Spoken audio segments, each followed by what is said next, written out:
just to begin us off, we are here to have a cross-county dialogue that brings together public and private sector, just to see how do we ensure that we have engagements around issues of policy, whether it's on development, whether it's on implementation, whether it's on coordination, and how those issues affect agriculture.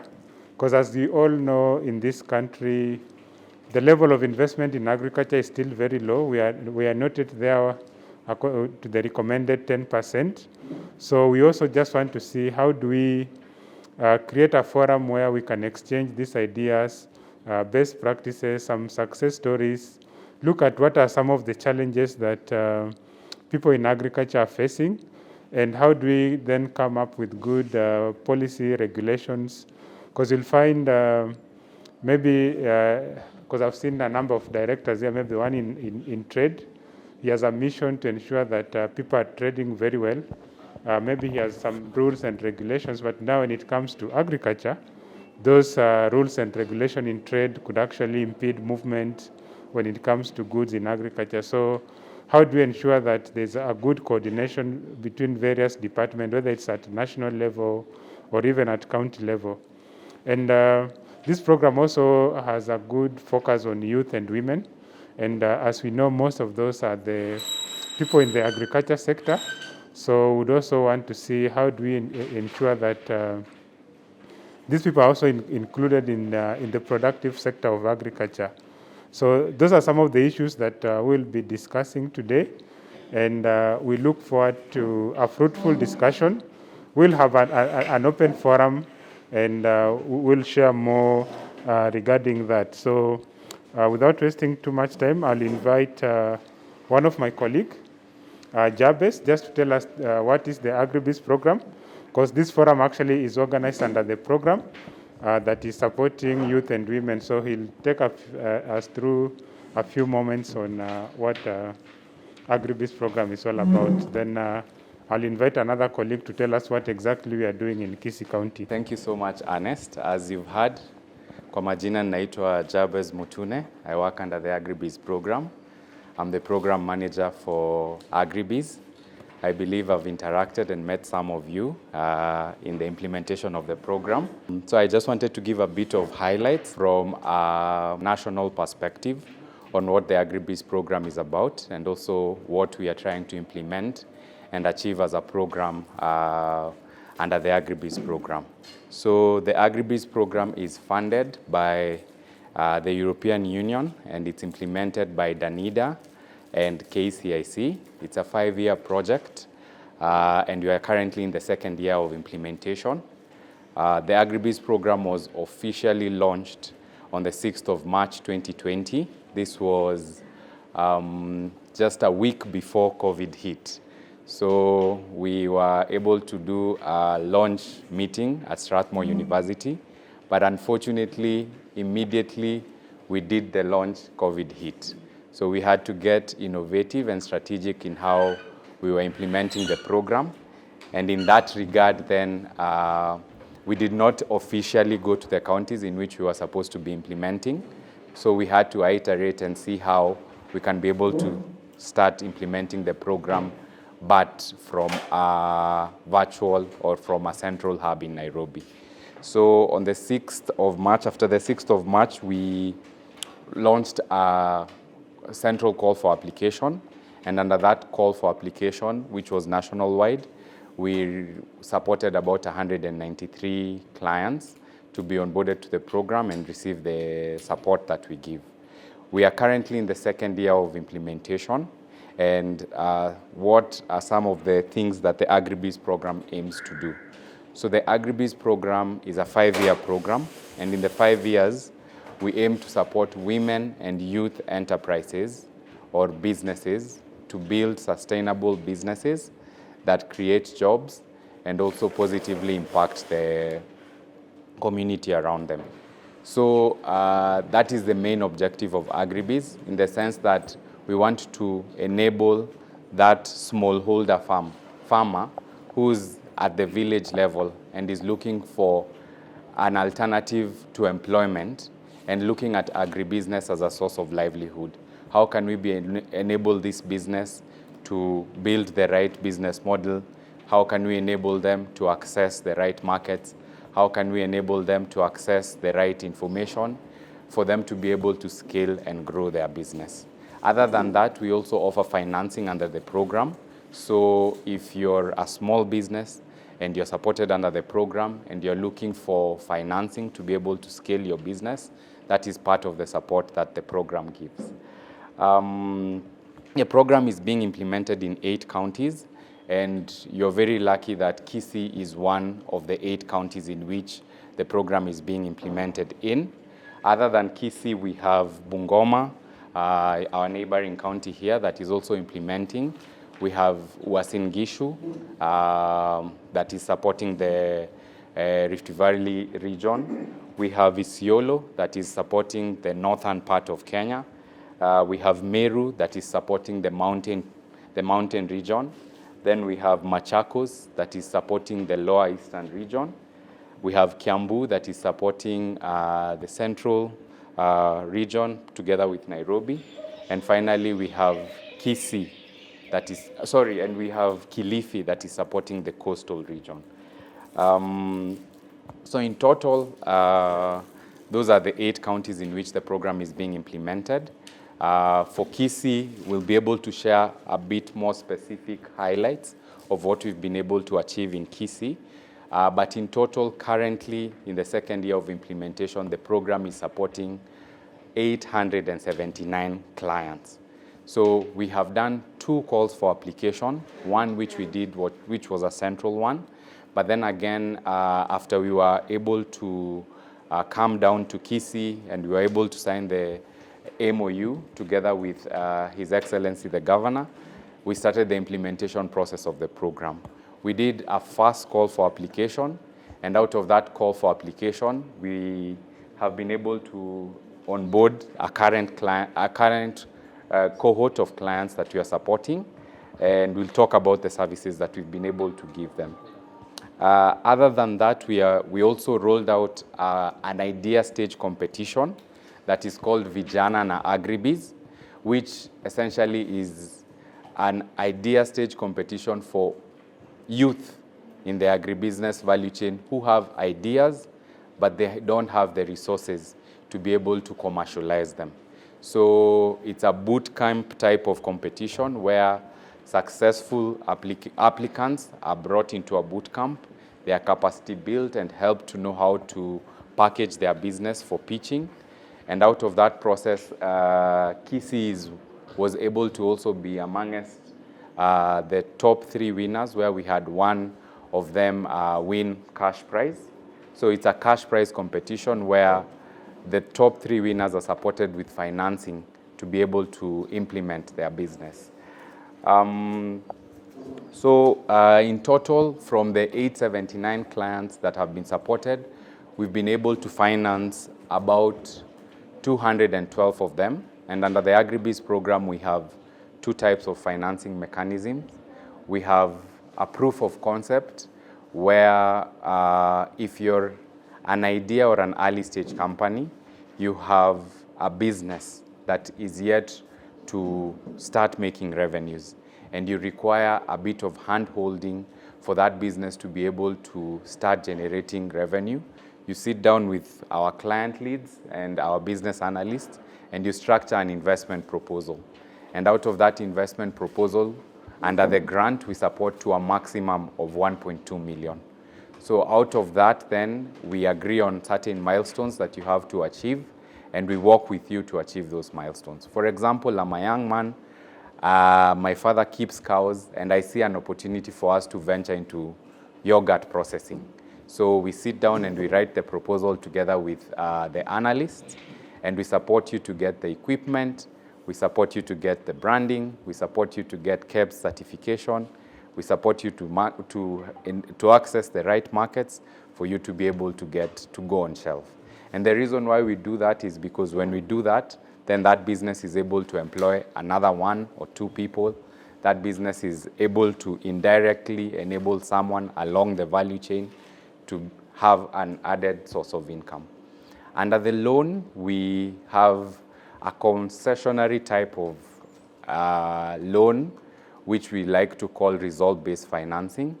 And this is lower than what commercially you would get in banks.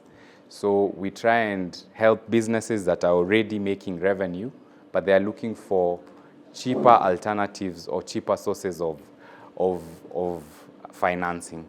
And under this, then, we give them to a maximum of about 1.6 million Kenya shillings with very friendly terms that we give a grace period of about 6 months. The repayments are done quarterly.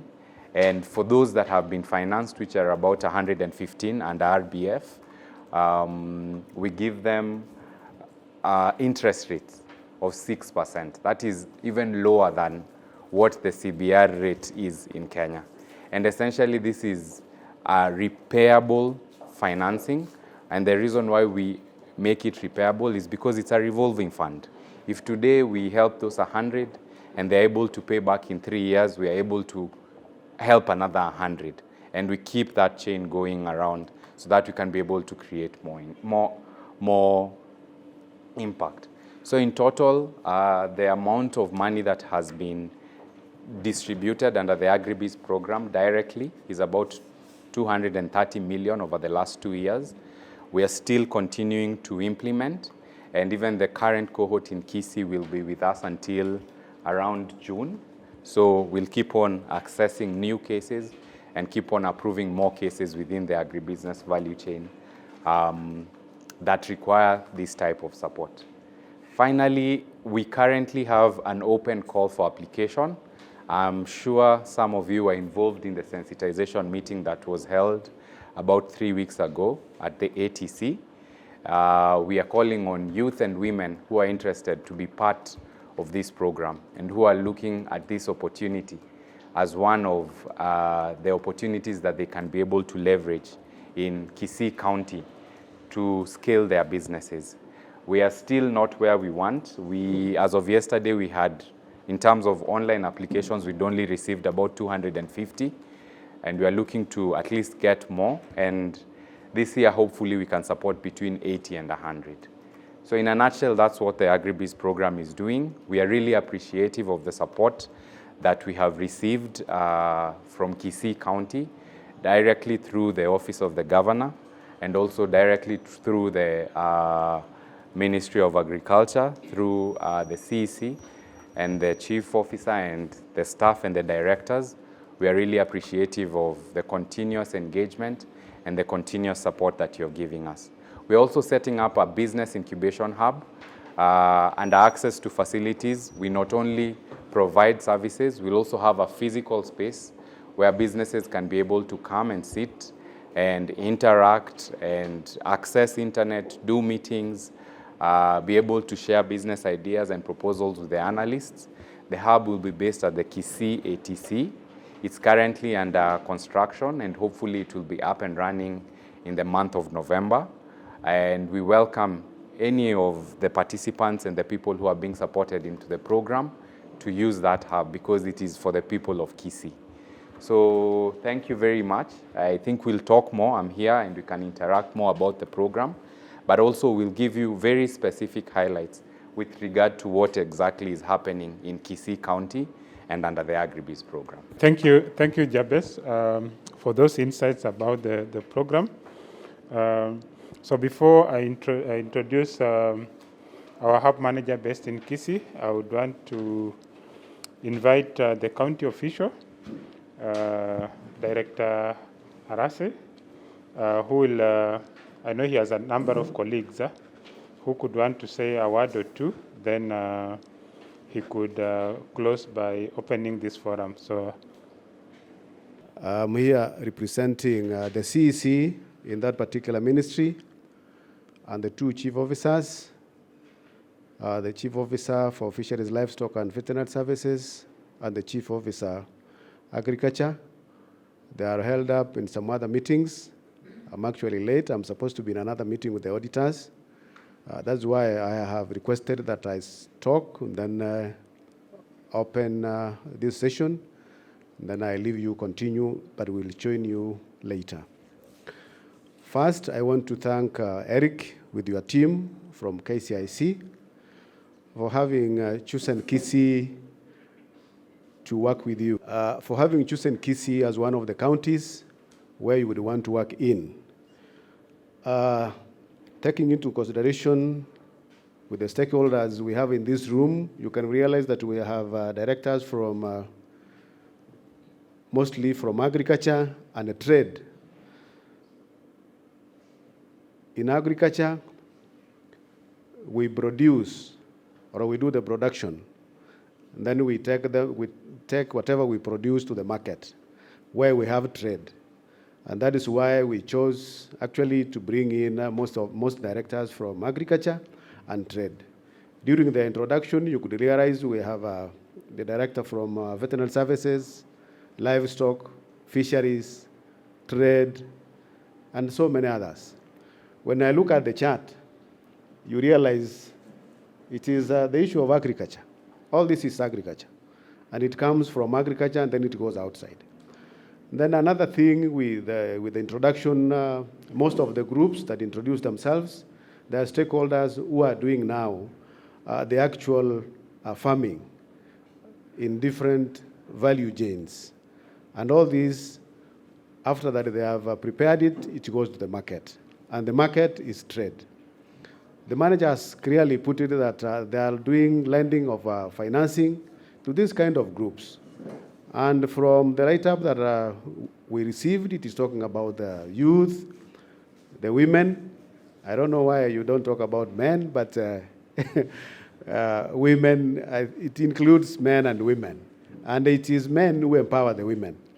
And it is really good that you want to empower the youth and also empower the women so that food can be brought on the table. And because of lack of employment, youth can be able to employ themselves out of the initiative and the innovations that you want to bring across. So I want to thank you so much, and I want to urge our officers to listen very keenly, take whatever you will give us, because this will enrich us once we live here, and make sure that we meet these groups that are here, the stakeholders, and give them the knowledge they need from agriculture, and even the knowledge they need from trade. Because once, as I have said, once they have prepared their wares, they take them to trade or to the market. Then the other groups is that they're learning also from the Kenya Commercial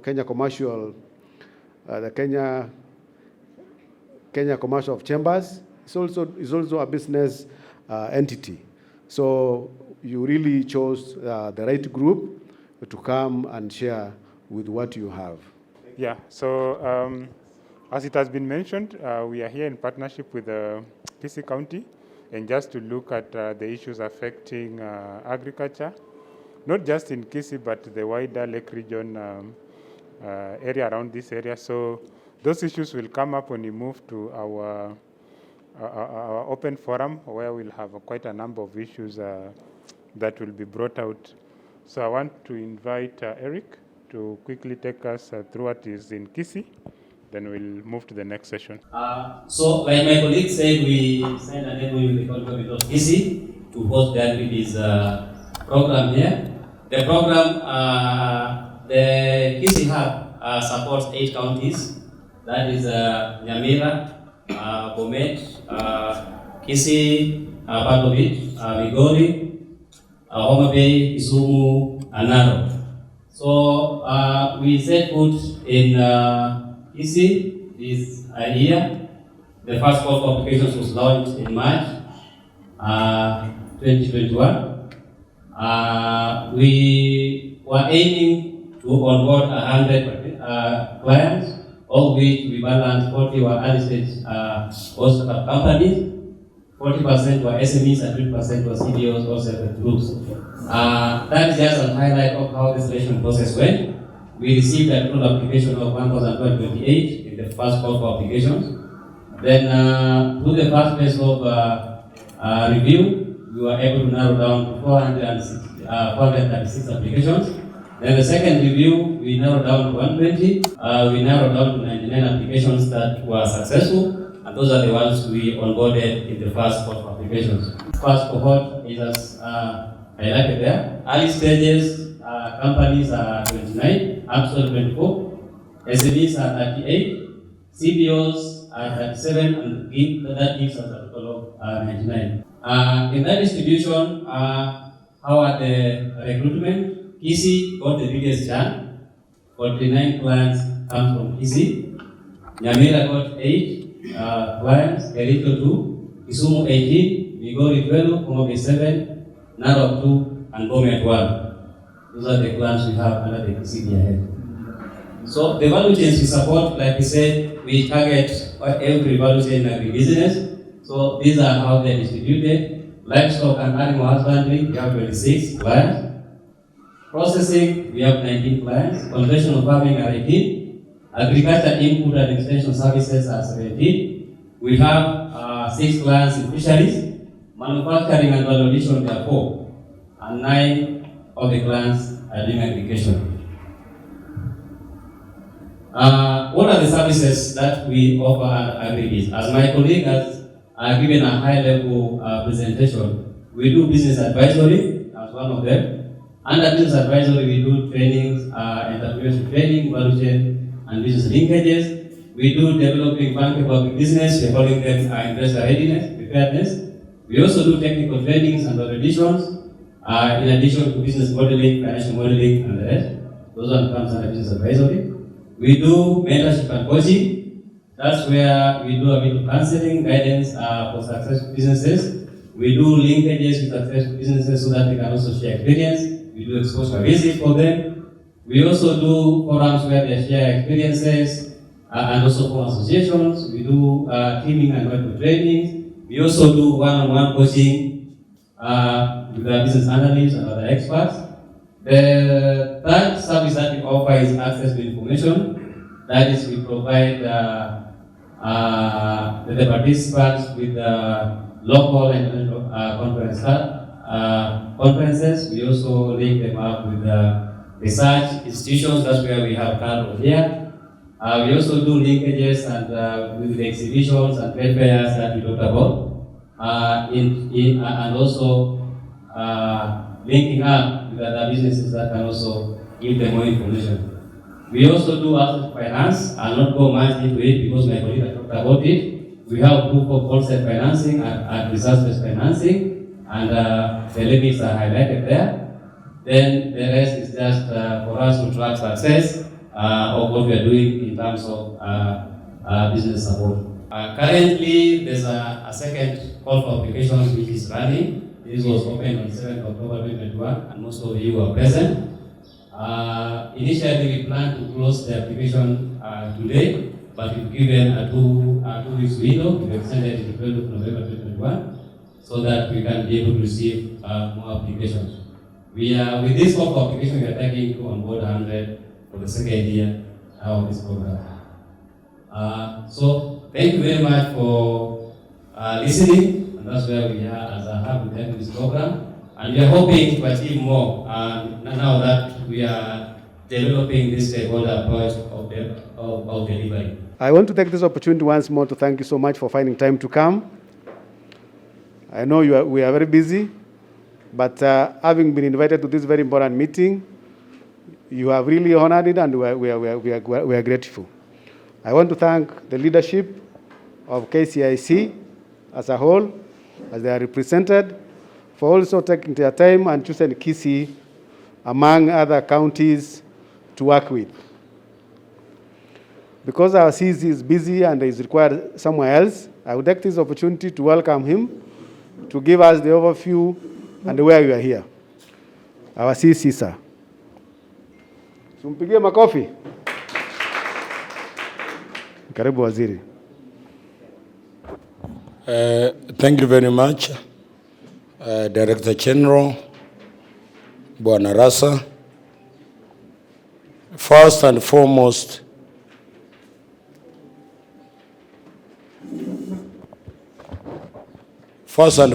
I thank God, and also on your behalf, I thank God. because he has given you an opportunity to be here in this very important forum to discuss issues that are affecting our people. As you know, as a county government, we are focused on service delivery. It doesn't matter where you're coming from. All we're interested to see is a prompt quality service to our farmers. And the role you play in this is very critical in seeing a transformation in agriculture, in the lives of our people, and the economy of this good county. This is why we always thank God that we've been given an opportunity to deliver this service, because we know that there are a number of people out there who could in fact be doing much better than us, but God decided it must be us. And when you are seated here, please provide that kind of leadership that God has given you and justify why God decided that you must be the one to be in this engagement. Second, I want to thank the Kenya Climate Innovation Center, headed by the good friend of ours, Eddie Mungai. And on behalf of the county government of Kisii and on behalf of the governor, I want to extend our greetings and appreciations to KCIC and the CEO and the entire team that is supporting the CEO to deliver the unique services that we've seen coming out of KCIC in Kisii. And I did want to confirm that the county government of Kisii is committed to give you full support. So our Agribusiness Program manager, manager corporate services, and the lead in policy. On behalf of your boss, please accept our sincere and warm welcome to Kisii. And as you go back, pass our greetings to the boss and the entire team that remained in Nairobi. And also tell them Kisii County is committed to be the model county where KCIC is implementing its programs. We also want to thank you because you found it fit to give a very active, to give us a very active officer in the name of Eric Otieno. He's been very, very active in all our activities in the county. And indeed, he has shown us that working with him will move this county a notch higher. And we want to assure you that we want to give him every support he needs in this county to make KCIC known and also excel in Kisii County. In terms of what we're doing, since that time we came with the governor at the Strathmore University when this program was being launched, and we sincerely thank everybody who was involved, because we have 47 counties, and this program is in very few counties, and the Kisii is among those counties that are implementing this program. And I think, as a minister appointed by the governor, I want to tell you, my colleagues, that we've had a governor who has really worked to make sure that the programs are coming to Kisii to support the meager resources, to support us, because county funds, all of us know, they are not adequate and they'll never be adequate. And this is why your governor has gone an extra mile to look for development partners like KCIC. For that reason, we request you as the people appointed to deliver service to go an extra mile as a way of thanking our governor for the efforts that he has made to bring all those development partners you know. Our existence in government basically is in line with the structure that has been established by government, dividing us into various departments, each providing a certain level of service, which when added together makes the county government of Kisii service to its people. So being in any department you are is not a big issue. It's just because of administration requires the county government to have departments. But overall, each and every department is focused on delivering that service. In terms of the program, we thank you that you invited us with the governor. We came to Nairobi during the launch of the program. And since then, we've seen, and my brother here, this is, I think, the third time he's coming to Kisii, which tells me that even without talking much, he must have slept somewhere. Isn't it? Huh? When we are talking of business, is this not business that we have already created? Because these guys could have not come from Nairobi to Kisii to come and sleep in our hotels, to come and hold meetings in hotels without having somebody who's pulling them to the county. So we've started seeing the first benefits of having KICIC as a partner in development of Kisii, without even going to the specifics why they are in Kisii. So we're grateful for the opportunities that come by, and you come to Kisii to be with us. And we want to ask you, Kisii is a very nice place for you. You will enjoy the climate, you will enjoy the hospitality of our people. We keep on asking you, keep on coming, and we want you to keep on coming in forms of monitoring and evaluation so that you increase your presence in Kisii. As a commitment from the county government after signing the MOU, we've gone ahead and given KICIC an office right in Kisii. They are located at the ATC. We gave them one of the offices which were, it was the agro-processing center, but we decided that let us have them here because they are doing business incubation of our people. And we want to thank the program that is much more focusing on youths and women, which, as you know, we have a policy in the county government which requires each department to mainstream youths and women in the socio-economic activities of this county. So this program has come in a big way to support us, the departments that are involved. The Department of Agriculture is only housing them, but their operations go beyond the Department of Agriculture. And this is the reason why the director decided to say who are the directors from these other departments. And I want to urge all those directors coming from the various departments in the county government to take this business very seriously. Because at the end of the day, KCIC will leave Kisii. What will you tell your people we achieved with this team? They are only here for a reason and a season.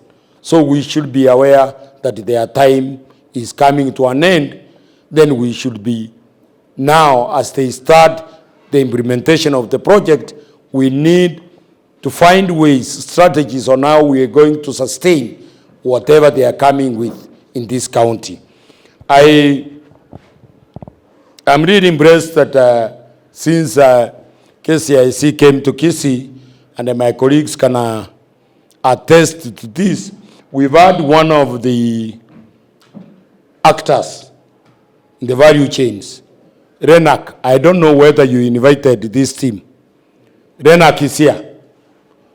Renak, this is a story to tell. Where we started with these youths, we found them hawking, what do you call it, fruit juice in offices. And somebody arrested one of the, can we call, please allow me because I don't have, because you were usually called hawkers. Hawking. And when we met these people, we said, why are you arresting these young people? Then we sat down, we wrote a proposal, we worked with them.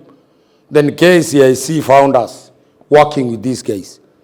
These guys today, and I think in a very short time, they will be the main producers of yogurt in Kisii. And I want to urge you all, wherever you walk to a market in Kisii, a supermarket, a retail opening, and you see Renak, please buy the third product. Let us buy Kisii to build Kisii so that those youths can grow. When we went there for a launch, I was kind of surprised. Apart from knowing that they have been given equipment, we found that they had already employed 16 or 13? 13 people. I think it's 13 people. When you add them, they were 15. Then they had a connection to our farmers. They were providing extension services in most of the parts of Kitutu Church South.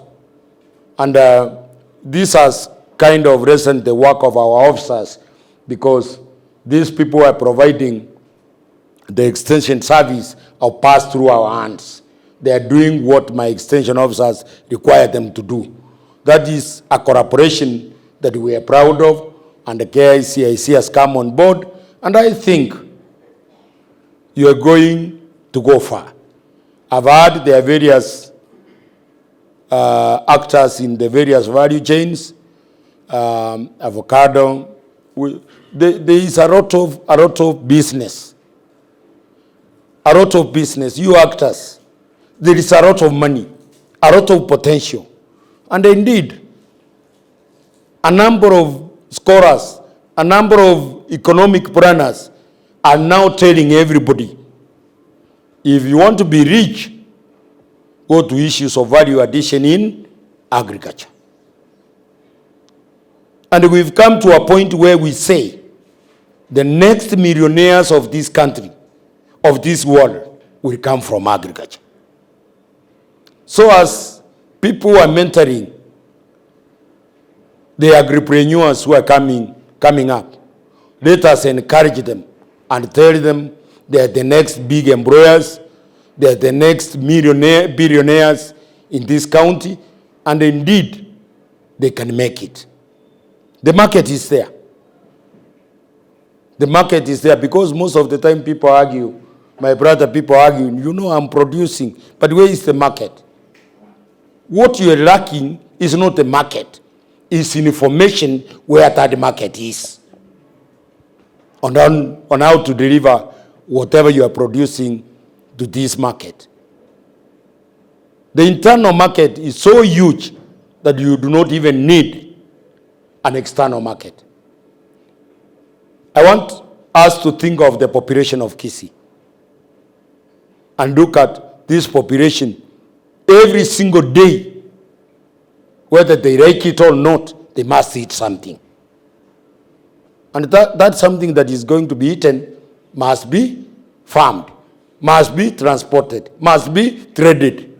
How many business points are we going to open so that we meet this growing demand? Because as the population grows, then these business points also keep on growing. So I want to encourage the agripreneurs who are here. Time has come for you. Time has come for you. Come to our offices. Let us sit down Look at your business plans. Let us see how we can fast track your movement to become a billionaire. Over and above becoming a billionaire, we want people who want to move, and as they are moving, they are carrying along somebody as an employee. So that agriculture or agribusiness can be the main source of employment in Kenya. And you can make this. We can attract our youths to come to agriculture if the strategies that are there are fully implemented to make agriculture cool. I don't know how many of you believe that agriculture is the best business you can ever do. I don't know.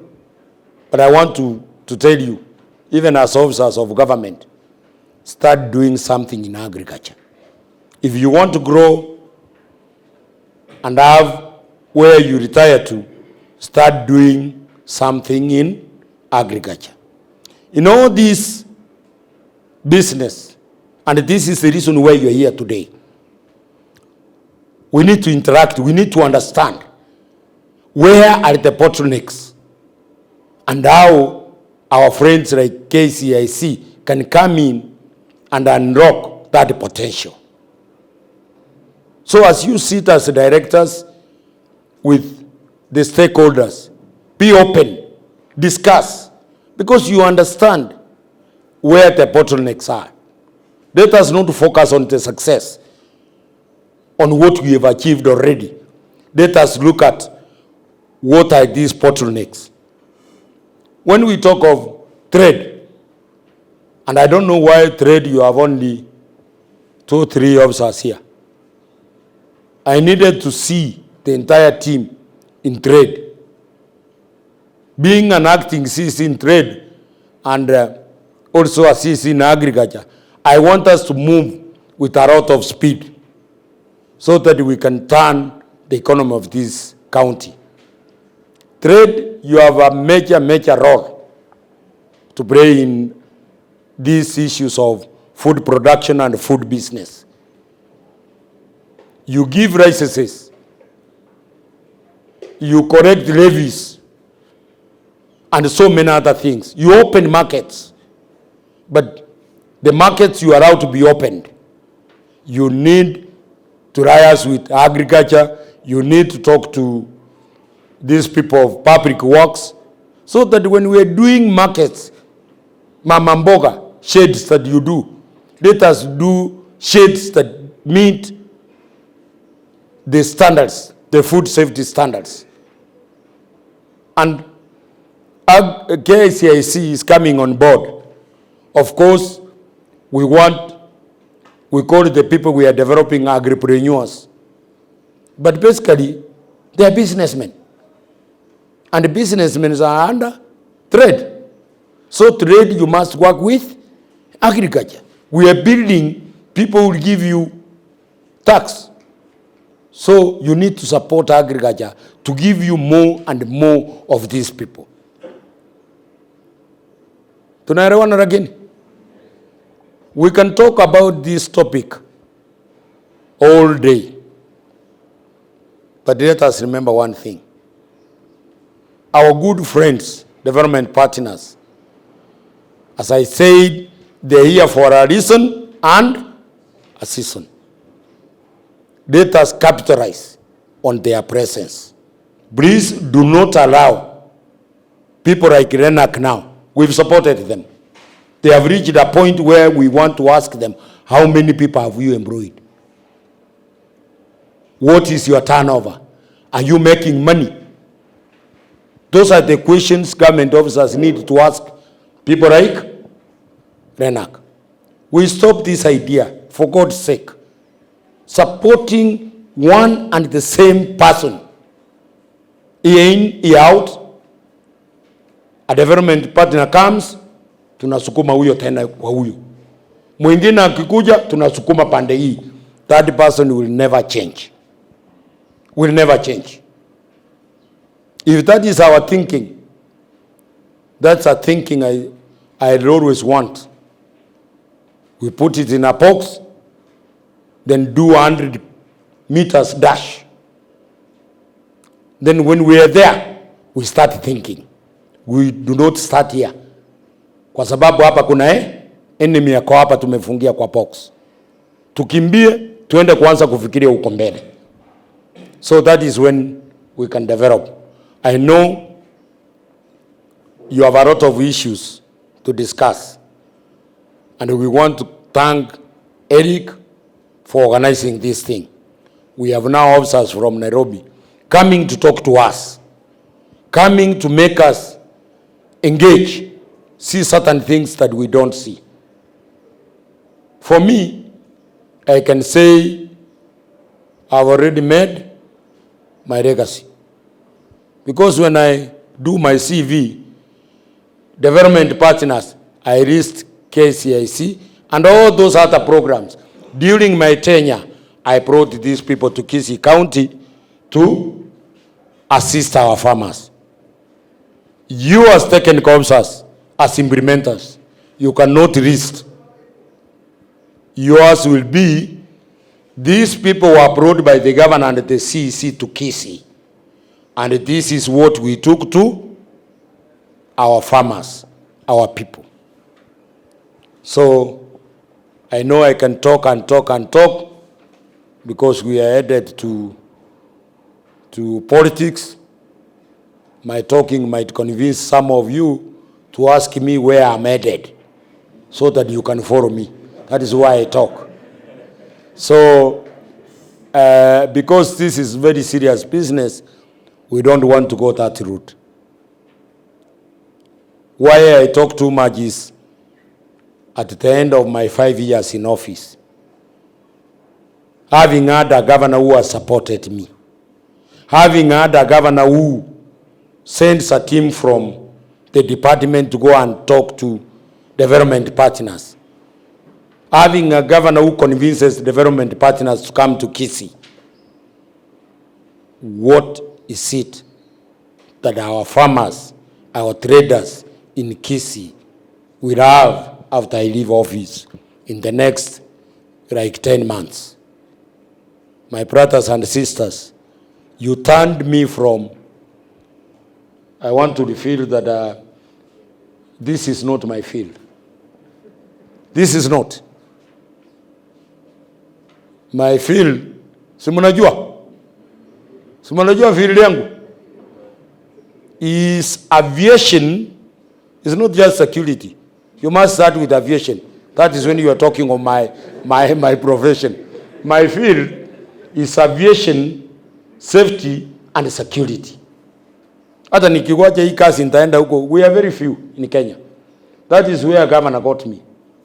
And these officers here turned me to be their spokesman in agricultural issues.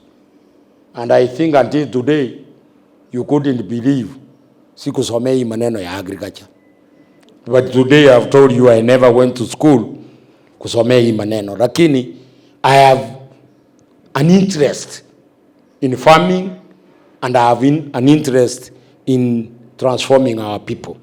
This is why we welcome you to Kisii. We say we don't know. We want you to tell us, can you do A, B, C, D? And this is how to do it.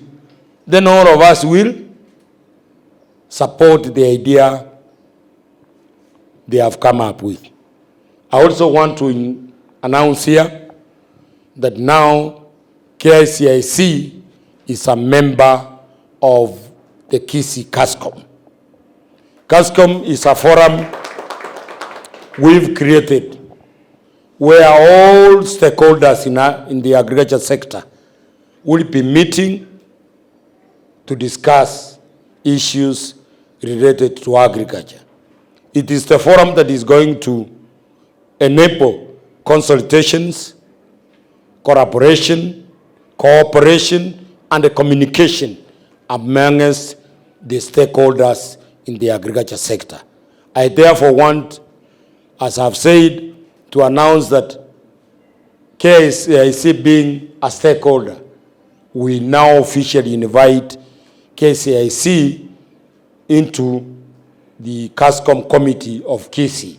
This is where we will be discussing. This is where all the programs that are in Kisii and the stakeholders sit and agree so that we do not have the conflicts that arise out of the various mandates of the development partners.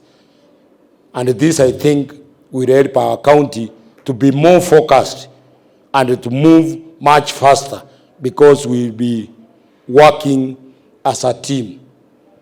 So with those remarks, I exactly don't know what you wanted me to say, but what I know,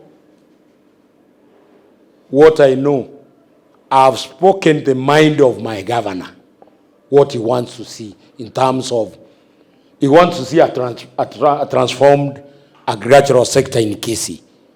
And I know this sector is going to be transformed if we bring on board our development partners.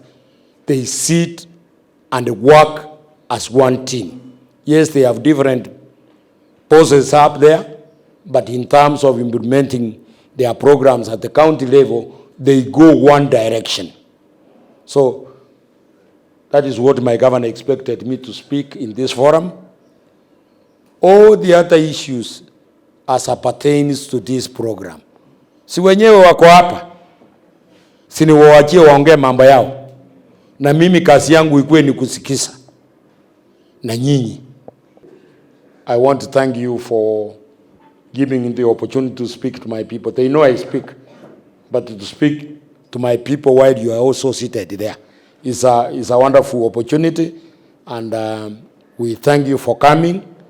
We thank the entire team of KCIC for what you are doing in Kisii, and we also thank KCIC for giving us this wonderful young man here.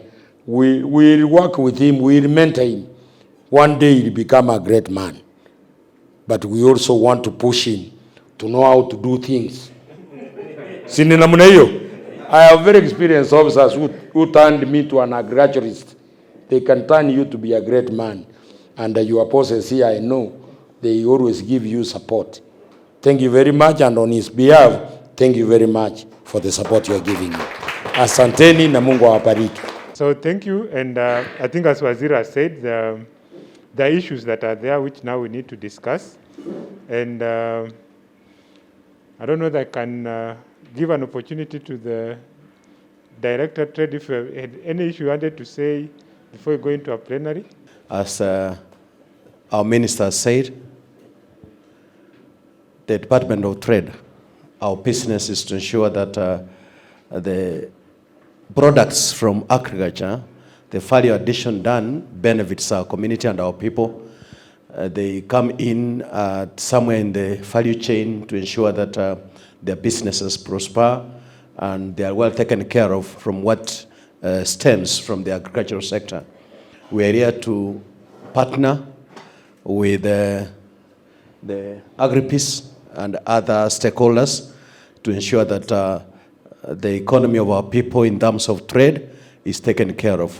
I can only say that this has come as a time when the COVID-19 seems to be slowing down, and we soon pray by God's grace that it will be out of the room, and therefore as that takes place, they will have something to keep them going and reviving the economy and the hope. This COVID-19 has brought a lot of despair to many people, as you're aware. Quite a number of people lost jobs, others had been retrenched, and we are at the stage of seeing how that can be revived, and nothing has come forth best and better for that than this meeting and the agribusiness. When I received the note, by so far, I've circulated to over 100 people, and they have been making inquiries on what to do and how to do it. And so my presence in this meeting and other stakeholders and the officers from the Department of Trade will go a long way to help us see how to put this to the people and explain to them, preparing them for this business ahead. So for now, I want to say that we are humbled to be partners with the Agribusiness And as I've already indicated, this is going to go a long way in making our people revive the economy and have something on the table for now and in the future. So much. I want to also say that it was good to remember Kisii County. As a matter of fact, when you talk anything about agriculture and you are zoning the country and you have not included Kisii, you are either not likely to succeed or you have already failed. Because Kisii is an agricultural economy in this zone, so when toward the seaside, we are a major stakeholder. So thank you for recognizing that and bringing it to us, and we are so humbled by this commitment. We have the directors from the department. Director Sonia, please stand and wave.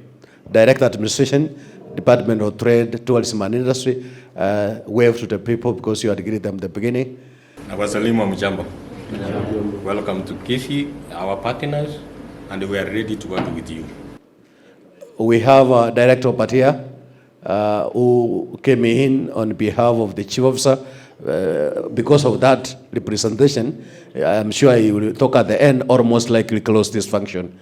And if I had the powers, Director Patia, you could be seated up front here because that's where your power belongs, at least for today. Thank you so much. That means when you see the senior people from the department, it shows you how serious we are taking this program. Thank you very much.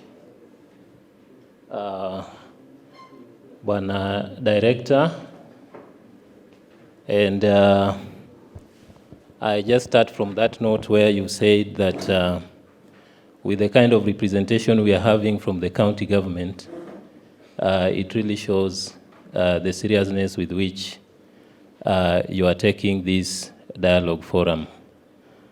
I know we are a bit stretched in terms of time, but allow us to take the next 1 hour to just look at some of the issues that are coming through.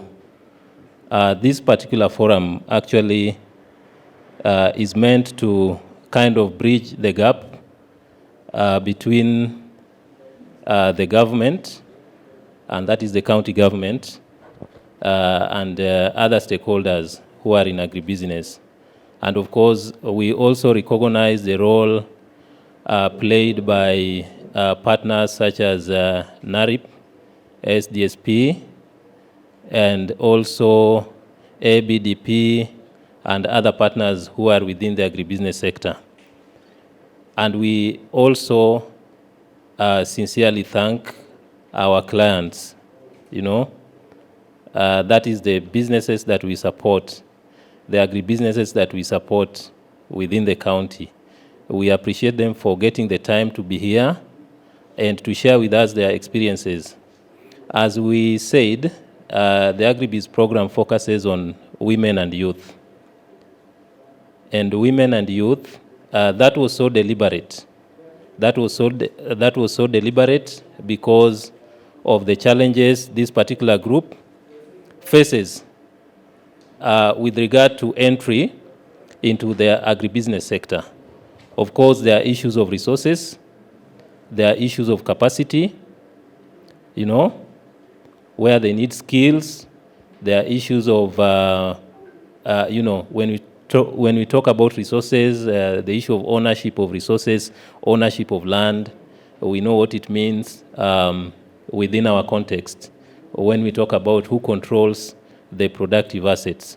And of course, also other entry barriers.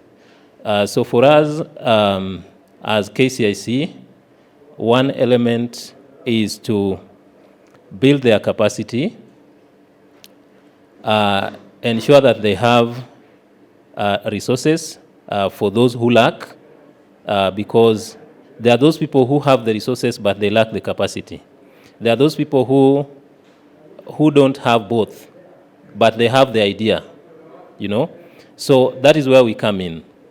But then again, the other element, which is also very important, and that is the other component of Agribiz, which is on supporting them in terms of policy, so that we have continuing conversations And this is not, it does not end here. As Waziri has mentioned, with a lot of goodwill, he has given us the goodwill that we deserve to be here. That affirms the county government's support. He has spoken very authoritatively, of course, even on behalf of his boss, the governor. And so we have all the blessings. And we know that the issues that we are going to deliberate on within the next 1 hour, we will again take them back. And of course, the directors are here, and also the directors who are acting as chief officers. We had to have this forum as a way of also letting you know what is happening within the agribusiness sector in terms of support to youth and women. That is very important, so that you know that this thing is a big employer. This thing is a big employer, and those who are here, our clients, they are not only employing themselves, they are also employing other people. And that is very, very important within the value chains and within the supply chains. Additionally, as a county government, there are lots of good things that you are doing that are meant to support people like them. As Waziri had mentioned, sometimes lack of information becomes a major challenge. So probably they are not aware of what is going on. This particular forum provides a very good platform for you also to articulate what you are doing as a government to support them. Of course, there are also challenges here and there which need to be addressed. As a county, we are operating within the context of what the county can do, what the county can handle, but we are also operating within the context of the national government and what they can do and what they can handle. So what you can do, we can agree on the way forward. What can be handled at the national level? Of course, we have other structures and platforms, even like the COG, where certain issues are also canvassed. And so you can be our advocates, where entry barriers that probably are in place as a result of the policies and regulations that are there at the national level. And then you can also, together with other counties, be our advocates and say, 1, 2, 3 is hindering trade, is hindering entry into agribusiness within the counties. And also where you can work directly with national government agencies like the Micro Enterprises Authority. I know there's always linkages you can make, and there's just so much you can do. So as we go into this forum, we are going to basically have issues coming in, but then we are going to direct them towards the relevant directors. So directors, when you hear an issue which is touching on your docket, we will come to you and you will respond, but it will also give you an opportunity to tell us what you are doing within your docket or within that particular directorate on that particular issue. But you are also at liberty to highlight other issues, that are very important for the forum to know. So I believe within the next 1 hour we should be done, and then from there we will have our follow-up meetings thereafter on the kind of issues that come through. We've had sessions with our clients, and from their side, there are issues like, extension services. Probably they are getting them, but not really to the full extent that they should. There are issues around markets and marketing, as Waziri has mentioned, again, the issue of information, and he says there's a huge market. But probably the big challenge is how do they get this information about markets? And it's not only that. Again, they have issues around information on regulations, what they are required to do. Sometimes within certain value chains, you hear maybe there's a new regulation coming through, but it's not clear on what they are supposed to do, or they just hear it as rumors. So what are they supposed to do in that particular context? There are also issues of emerging value chains like beekeeping, where, for example, they find it hard to get extension services, probably because this is an emerging value chain that has traditionally not existed, and probably the extension services are focusing on the more traditional value chains. So we also bring this to your attention and say, how do we move forward on that? And so there are just quite a lot that we can talk about, but I would open it more so to our clients and also to our partners who are on board to just raise them. We are going to take them in 3 batches, and then we have the responses. So it is declared an open forum. My name is Frank Marita, and I represent Mankajugu. It's a youth group that started way back in 2013. Right now we have transitioned to a limited company, and we are doing value addition in banana. So we actually have banana flour, and we're making buns, bread, and scones, queen cakes from banana flour. Of course, we mix that with wheat flour. We're also doing value addition in tomatoes. We make tomato sauce and tomato jam, and let me say mixed fruit jam. And we've been facing quite some few challenges since we started.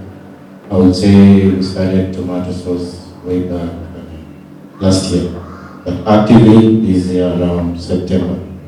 And we are incubated at KB as a processing hub.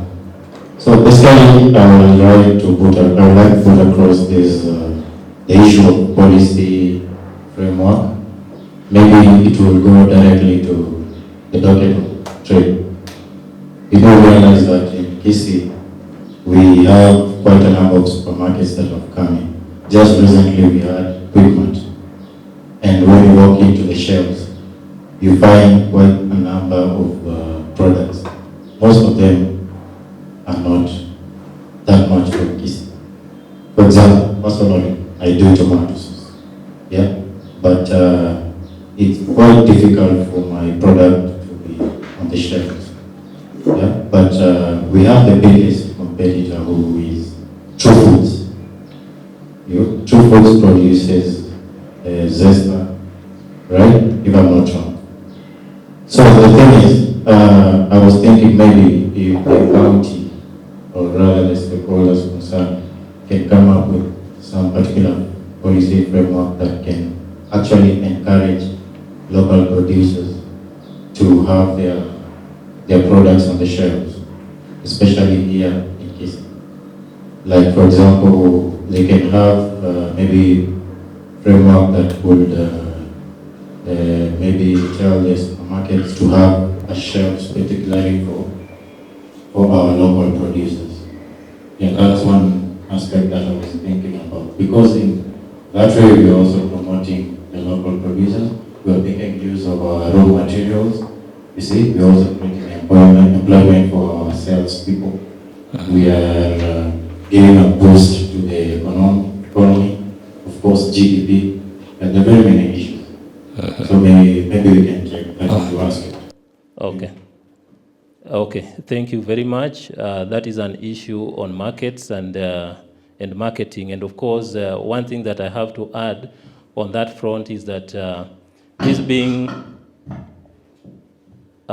micro and small enterprises. Sometimes they don't have the muscle to be able to advertise like the big boys, like the example he has given.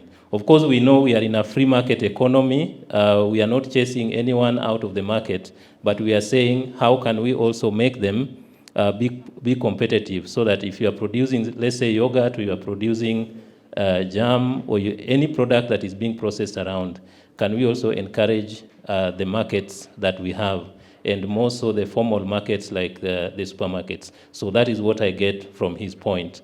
Let us have him. I'm Jonathan Chuya from Magenji Ward. For the Department of Agriculture, I would like Kisii County to come with the policies. Because when you come to maybe other counties, there are some policies of the farm produce.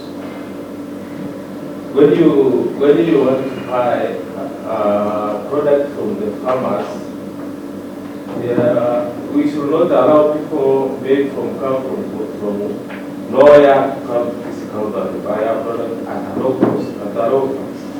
But when we buy this product, maybe to our cooperative, we buy at high cost. But they come and say, they come and buy, maybe if we purchase at 20, they come and buy it at 50. So I would like physical guidance. You can't do this policy, where our product should be guided by the county government. If anyone wants to sell his or her product, kindly come to this policy. That's when we can empower youth, women, and men. So that's what I would like to share with you. As Malaysia Cooperative, we have been seeing some challenges. So kindly come to that idea. That's when we can assist us as youths in this country. That is an issue on competitiveness of pricing, especially on the raw agricultural produce. And of course, what he's alluding to could also be aspects of exploitation within the value chain. And I'm seeing my sister there agreeing, so that must be a major challenge within the county. Thank you. Let's have the next. I'm Irene, representing AMO Enterprises, and we are doing banana value. Okay. So in this banana value chain, I hear the county government has set centers, collection centers of bananas, which are not functional. I would like the county government to make those centers be functional, so that it can be easy for us to get the raw materials from those centers. And also about the cooperatives,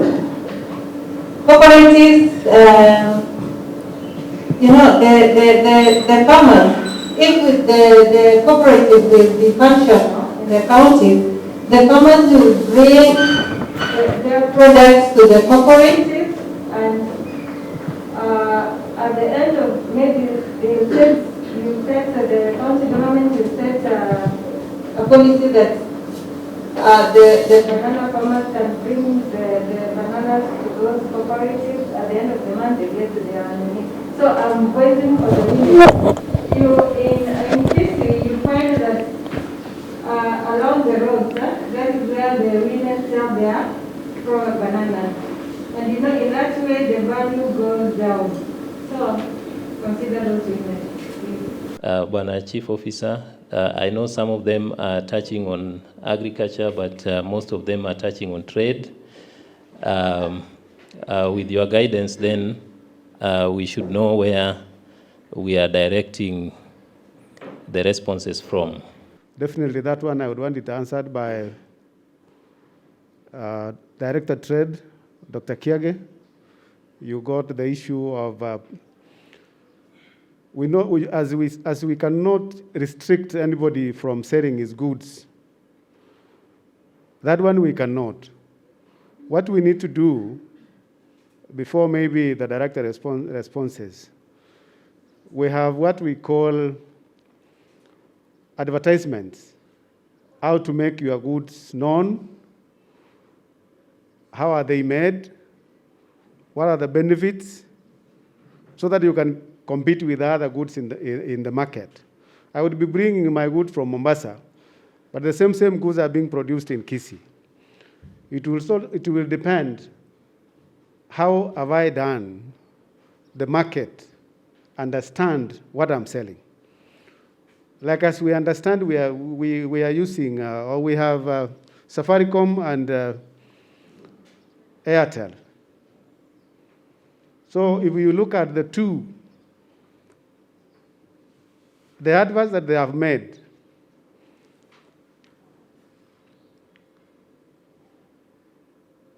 the competitiveness that they have shown, how much can they do, how much that can they offer, beats the other. And you would find so many people are in Safaricom as they are in Airtel. But you will still find Airtel in Kisii, Safaricom in Kisii, and any other platforms. But what I believe is how much can that particular entity do as far as making the country, making the public understand that the goods that they have, they are better than the other. But at the same time, this is also a good question that how can we sell our goods? Maybe the issue of regulations, it can be made, yes. Like here we have this kind of commodity being produced in Kisii. Can we have it? Can we have some slots? Can we have somewhere where we can still put the advert or where we can place them?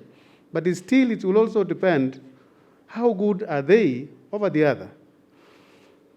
But we cannot say completely that we can stop the same commodity from being sold here. As the hub manager was mentioning the kind of support we give these enterprises, imagine there are so many roadblocks. For you to get your product, it needs to be certified by KEBS. You probably need to go through industrial property and patent your product. You go through all that, and here we are talking about a product that is certified. And so the last bit of it is entry into the market. Sometimes they come even when they don't have any registration, and we support them to get that registration process. And so it means they can operate in the formal economy. So the last bit then becomes the challenge of entry into that formal economy. So Director, as you come in, I hope you stand guided on that. First of all, as you have just put it, it must be something that is acceptable through the radar procedures, regulations, and KPS standards. But there's something we also must accept. Being facility could be that these companies, when they spread their tentacles throughout the country, some of them are centrally managed from Nairobi or wherever they have begun, and then they have policies, and then they have the earlier contractors, they are contracted. So it must be a process. Some of the companies that venture into new territories, they may not have the powers to take on the new contractors at that branch level.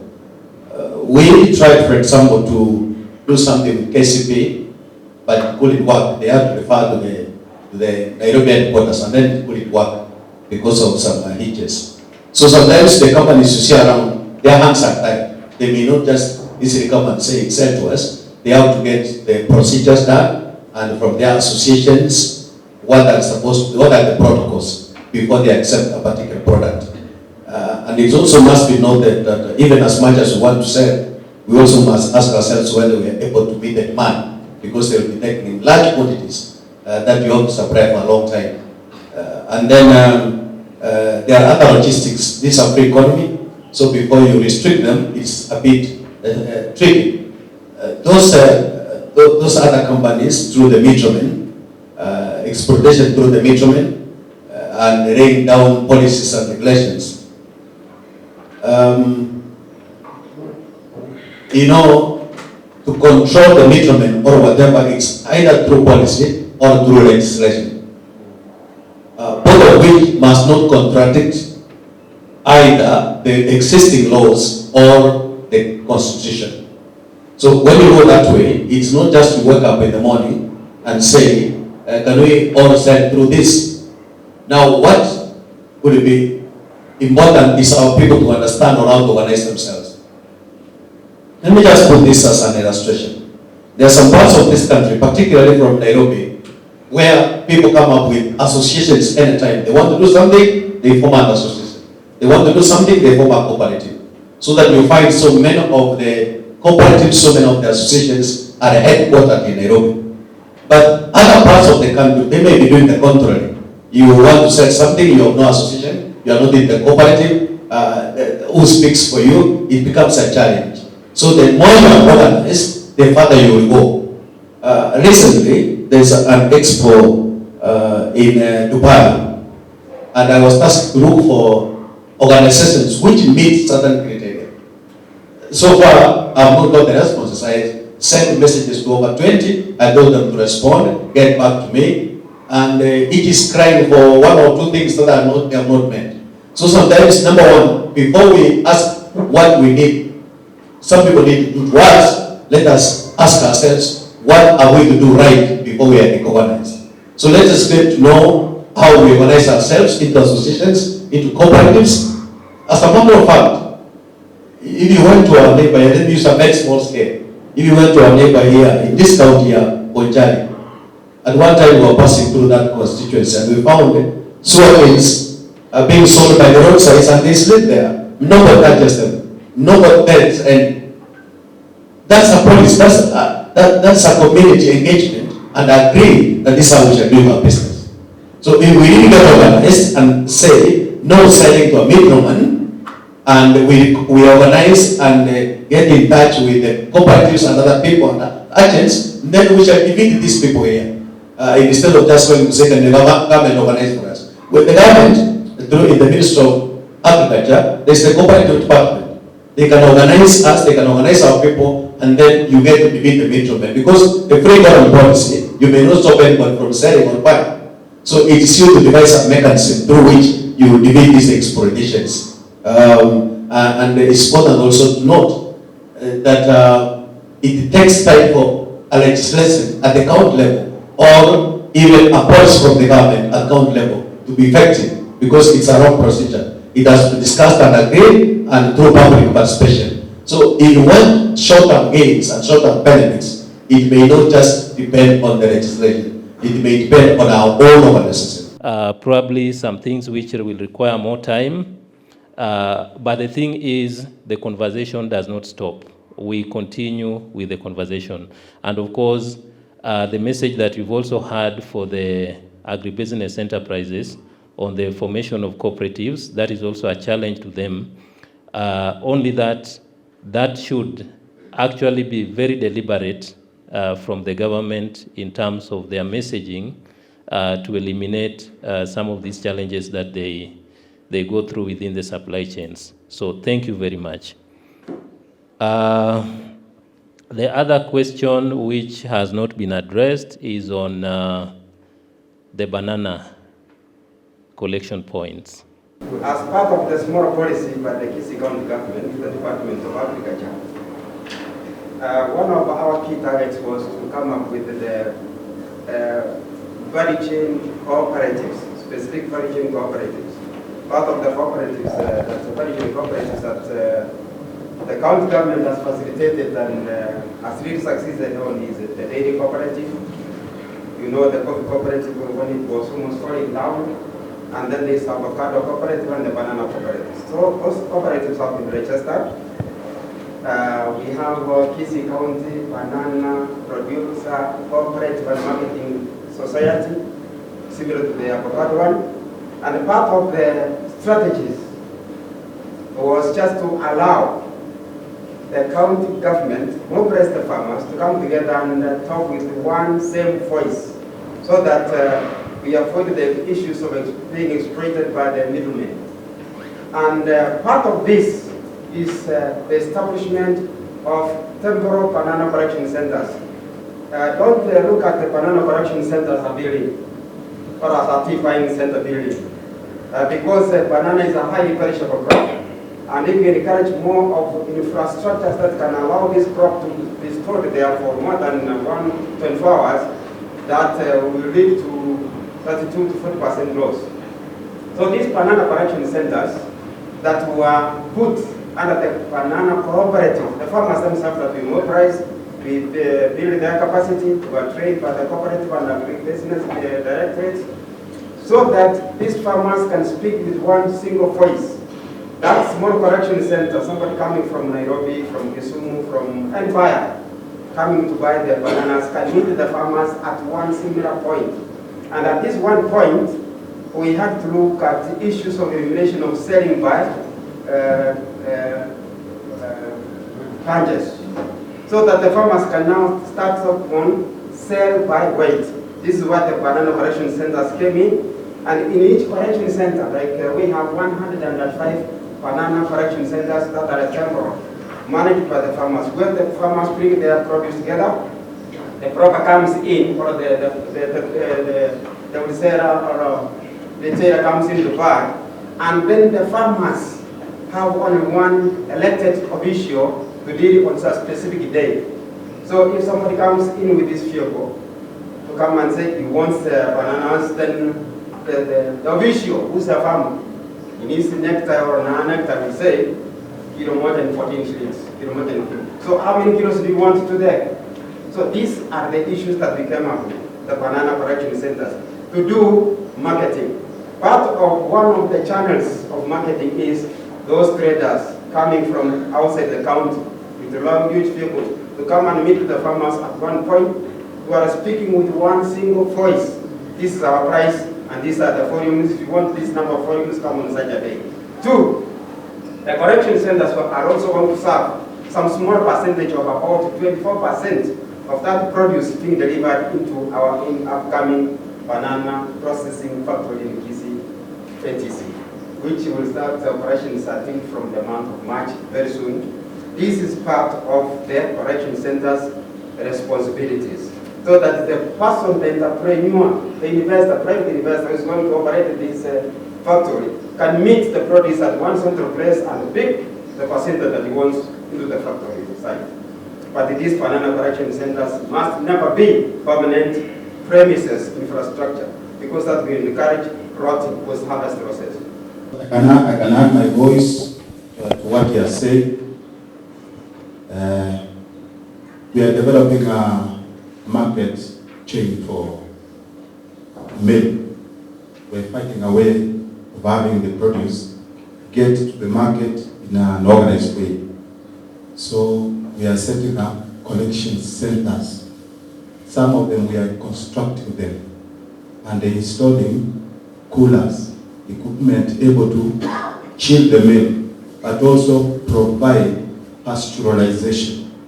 Now, our laws, regulate how milk should be handled and in what form should be presented for sale to the consumers. So for the groups who have interest in adding value, like making of yogurt or mala or any of taker, can find this milk available in these various centers. Our big task is to create mechanism of seeing how these groups can work, these collection centers, how they can work. Effort is around organizing this. Our effort is to see how these centers are building capacity to be able to run the business. Most of what the cooperative societies have been doing in the past was around coffee. But now we are bringing in milk. This can outstretch their ability to manage this level of business. So handmade milk is a product that perishes fast. So through those institutions, those now involved in milk business are assured of where they can easily access that milk for their businesses. So even those who have what we call dispensers, those who sell small amounts of milk, we want them to buy from those centers so that hawking of milk is illegal. But it becomes worse if you have not had structures providing alternative. So that possible to quit, we can even apprehend. So I don't know in which direction I should have talked, but I think I've presented my case. Yeah. It is the effort we are making and can tap into it. Yeah, I'm told that I can even highlight on the centers. There are 11 centers already so far out there, but they are even minding more with equipment, lying idle because they are lacking the organization. Where we have fully equipped stations, one is in Maran, another one is in Kibati, another one is in Ogembo. They are there, but our aim of requirement is how to bring these centers into actual business organization. As I've said, the cooperative society, the former coffee factories, cooperative societies, translating into fast-moving produce as milk has been slow. And unless now we change the model of business, that's where they interquire. Thank you. What I wanted to talk about is that over the last 1-2 months, the Department of Trade has been steering through the wet market policy, which is involving a lot of fresh produce. And I believe that very soon the wet market policy is going to come up, and it might be useful in such a kind of business. But I'm also proposing that because the wet market policies are a little bit so specific, I will propose that we come up with a bigger document, a bigger policy under the Agribusiness sponsorship. We have the brains here. The brains are the people seated here. We saw that we develop an agribusiness policy that encompasses the entire value chains.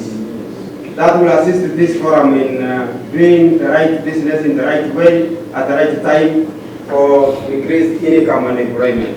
So my challenge is, when sponsor one of the, we just pull away from West, so that we can come up with a policy on agribusiness. It will solve all these problems. You know, we promise citizens, like now the one you have heard of bananas, you have heard of avocados. You know, the issue here is market. Like now, the Mama Mesema, on the roadsides, that's where you find Kina Mama, they are selling their bananas. Like now, and what they are selling them is that because they are produced, like now in Kisii, during the rainy season, I am telling you, bananas, it is so much in all the summers which we have. Now, it becomes very hard to get a ready market. And that's why we have realized currently, you are getting people from Nairobi, they sold it in cheap prices, and as a result of that one, it affects, and even it makes most farmers to destroy those products from the field to plant something different. So as agribusiness, and as my brother said, if we can have a policy which is wide, and secondly, as this one, as we are working on this, we have sometimes, you as this team of agribusiness, if you can have a market, a ready one, which can be having, because they have created these collecting centers. In fact, you can get more produce from Kisii, which will be enough for it. And generally what affects people, it is the market. And how can we cap on that, so that the farmers can be ready on that. So the kina mama wanakuja kwa barabara because they want to have something. Like now they have avocados. I'm telling you currently, people have a lot of it. But you get middlemen who are selling avocado at 5 shillings, at 3 shillings, and when he comes at 3, anatoa kila kitu anamaliza. The next time, there is no production. Yeah. So as a result, what I may say is that if we can have a market, what we are speaking now, and if we have a policy as partners with Kisii County, we have a market. I am telling you, as we are standing here, you will get those things within an hour, and we can assist these mamas, we empower them so that they can grow. Around the issue of the policy, yes, I think we'll take up the challenge, but the challenge I'll put to director here, and he can put to Aziri, that maybe in the next 1 or 2 weeks, if we can have a technical working team set up that will then come up with a draft. We can organize such a forum, even book that team like a place like here for a number of 2 or 3 days to develop that particular policy. And that is one of the aims that actually we have for this Bungoma. And I think it's good that it's coming from you. So it will be your document, because now you'll give us feedback, what do you want to include in that particular document. So, Bwana Director, when you have a discussion with Waziri, just let him know that there was a proposal to come up with an agribusiness policy, and he can come back to me with a proposed technical team. Then we can agree on a roadmap on how we can have it put forward. Thank you. Thank you very much, Ernest. That is well put. Are we reacting to the previous, or we are moving forward? We are moving forward. My name is Elizabeth. I'm from Agribusiness General Trading. Agribusiness is doing application for avocado, but scaling to oil processing for local market and export, targeting about 5,000 youth and women to employment.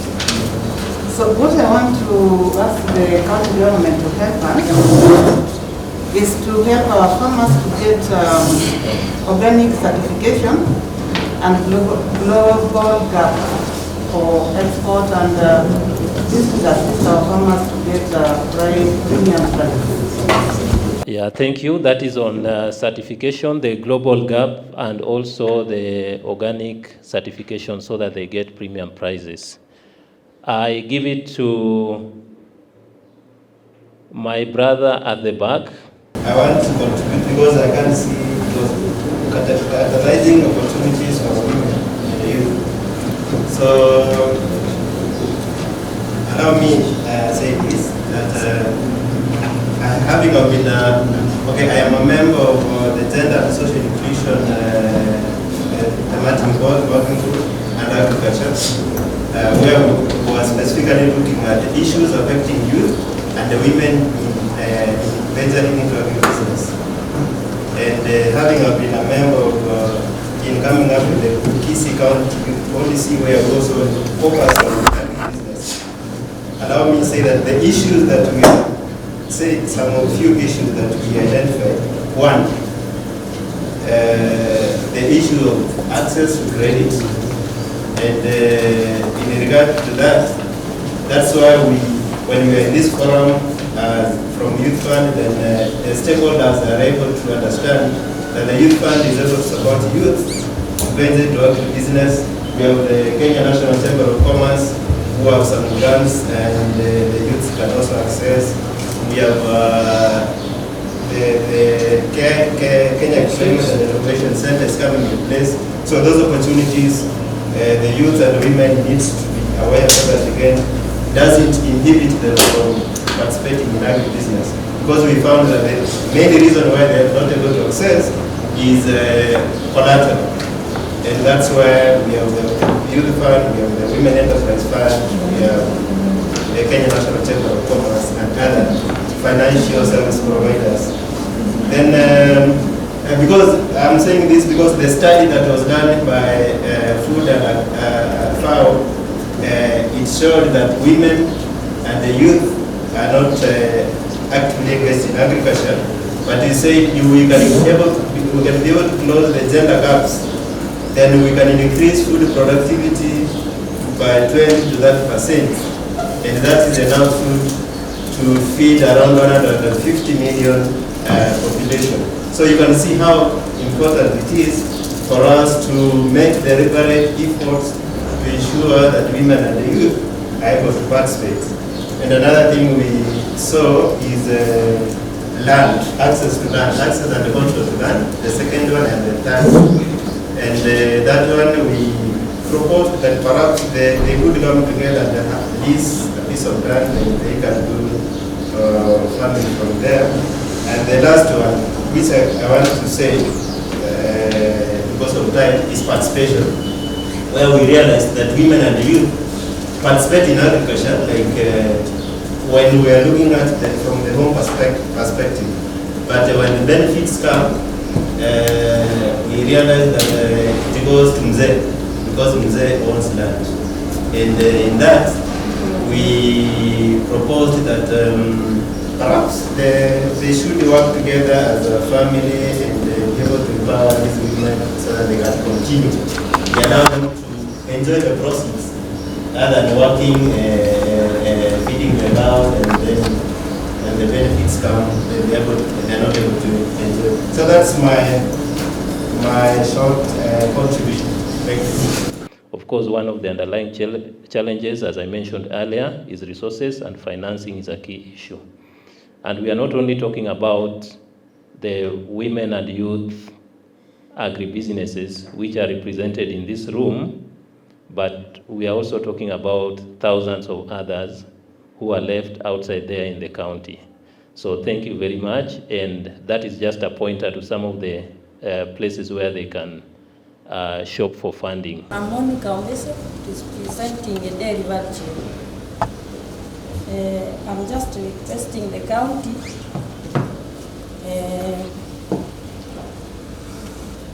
we are value addition actors, but sometimes what are those cultures? Why don't they put something somewhere where we can get cultures? Like now, I'm giving George milk. He cannot make that yogurt because the stickers are not there. He has to order the stickers from outside the county. So we are just requesting if they can assist us where we can get those things easy. So we cannot use even transporting those stickers from outside the country. We are using money. And you know, milk is a very expensive business because of all the requirements you are using there. Secondly, we have collection centers. There are poor roads. Even yesterday, all the milk which I collected were down. So we are just requesting. We have gone so far to see even the MP for those roads, but nothing has been done. I remember in a side conversation, even with the CC, we said that it was an oversight that we don't have representation from roads and public works, because then they could also get to listen to some of the issues that we have here, because all these issues are interconnected. Like she's saying, we can have the collection centers, but if the roads are bad, then it means that the produce gets bad before it gets to those collection centers. And so I think, given that there may not be somebody to respond on the issue of roads, unless, Bwana Chief Officer, you may say something on that, we can take it up as a discussion later on at some point. And of course with Waziri, who sits in the cabinet, so that it is known within the cabinet that that is also a major issue that is affecting agribusinesses. I will have one more before we have reactions. Good afternoon. I'm Dennis Nyakunde. This goes to the Department of Trade. As you all know, that Kisii County, we are known of producing a lot of banana products. What is the Department of Trade doing to enable young women and youths to access external markets? So you will find that other counties doing other products, like the Mira counties, like Meru, you will find them over news. advertising their mirrors. What are we doing as a Department of Trade to enable farmers of banana to access external market? Also, we are aware the county government is setting up a processing plant for banana. Is there a market for the end product, or it's just establishment of this processing plant and it ends there? People are working hard and hard there in the ground to produce enough for the factory. So, can the county government promise us that there's enough market? The last question, it's on standardization. So if we compare our county, Kisii County and other counties who are doing banana, for example, Meru, Kirinyaga, and Muranga, you realize that they've standardized the unity measures and of course pricing. So like in Meru, if you ask 1 kg of banana, they will tell you. If you ask Kirinyaga, Muranga, a kg of banana, they'll tell you. But for us here, we can't tell. Nani Bwana Nyakundi, Director Nyakundi has elaborated on a good model of marketing to include the established collection centers. What is the county government doing to ensure that pricing and the unit of measures are standardized? So first of all, preliminary is just get to visit our offices very regularly and let's have the conversation even before this. That's because a few weeks ago, the Kenya Export and Branding Agency, we were working with them to have the value chain actors like the avocado and banana so to be trained on their production, on planning to assist them to the KPS standards, and then the marketing. But when they gave us a target to get over 25 groups, we could only manage 10. In fact, it has supported twice. The first round, they held in Kisumu, because when we were trying to look for these groups, if you just come and look at my WhatsApp, I put up so much information asking for people to come up. We had some people in some files in the office. We trace some will tell us they don't engage that, they don't do that. We send to Director Nyakundi here, I think he gave us people and started looking for those people. We could not get the people required. And so if you could just be visiting our offices, because the Kenya Export and Branding Agency is a government-funded organization that deals with the marketing, with the planning, looking for market internally and externally, and then we are the link people. So if you can just be getting in contact with us, we shall be able to alleviate some of the sufferings through the government-appointed agencies. Otherwise, there are already mechanisms on what's to be done. Ours is just to come in and start doing the game. For now, I think I will say that even as soon as after this, just get to us and we shall give direction. And those are the linkages we were talking about, that at times the county might not be able to do everything, but they will be able to link you to some other entities within the national government or elsewhere who are able to also support your enterprise. So by the time we get out of this forum, then we know that such an opportunity exists. And director has challenged us that in case of anything, then we can visit his office and get more information on that. I wanted to say that, as he has really put it, when I actually received these officers from Nairobi, the Kenya Export Promotion Branding Agency, they had come in to look for these groups who are doing this value chain so that they can assist them to do the branding, get them the market, and all that they need. But they went round with our officers from agriculture and from trade. They found very little groups. You cannot qualify to export what you don't have. We are saying we have so much bananas, we have so much avocados, we have so much this, But when you go down there on the ground, we cannot be able to produce the quantity that will qualify you to export whatever you have. So that is why we are really insisting that if we want to start somewhere, can we start in groups? And once we start in groups, we are registered with whatever value chain we are doing, and really show that we are able to produce this amount of avocado, this amount of banana, this amount of onion, this amount of whatever you have. Then these groups will come in. The same way you have come in. We have so many groups that are coming in. We have so many projects coming in. Others are coming in for on part of funding. Others are coming in on capacity building. But first of all, we have to prove what we have.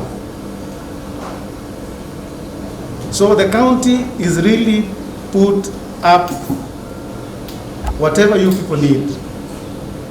But it is also your responsibility, as the director has put it. Come to our offices, go to trade, say we have this, what can we do? You will be assisted. Go to agriculture, say we have this or we have this kind of problem. You will be assisted. We have the issue of APDP, where this gentleman comes from, Makori. We have the issue of fish.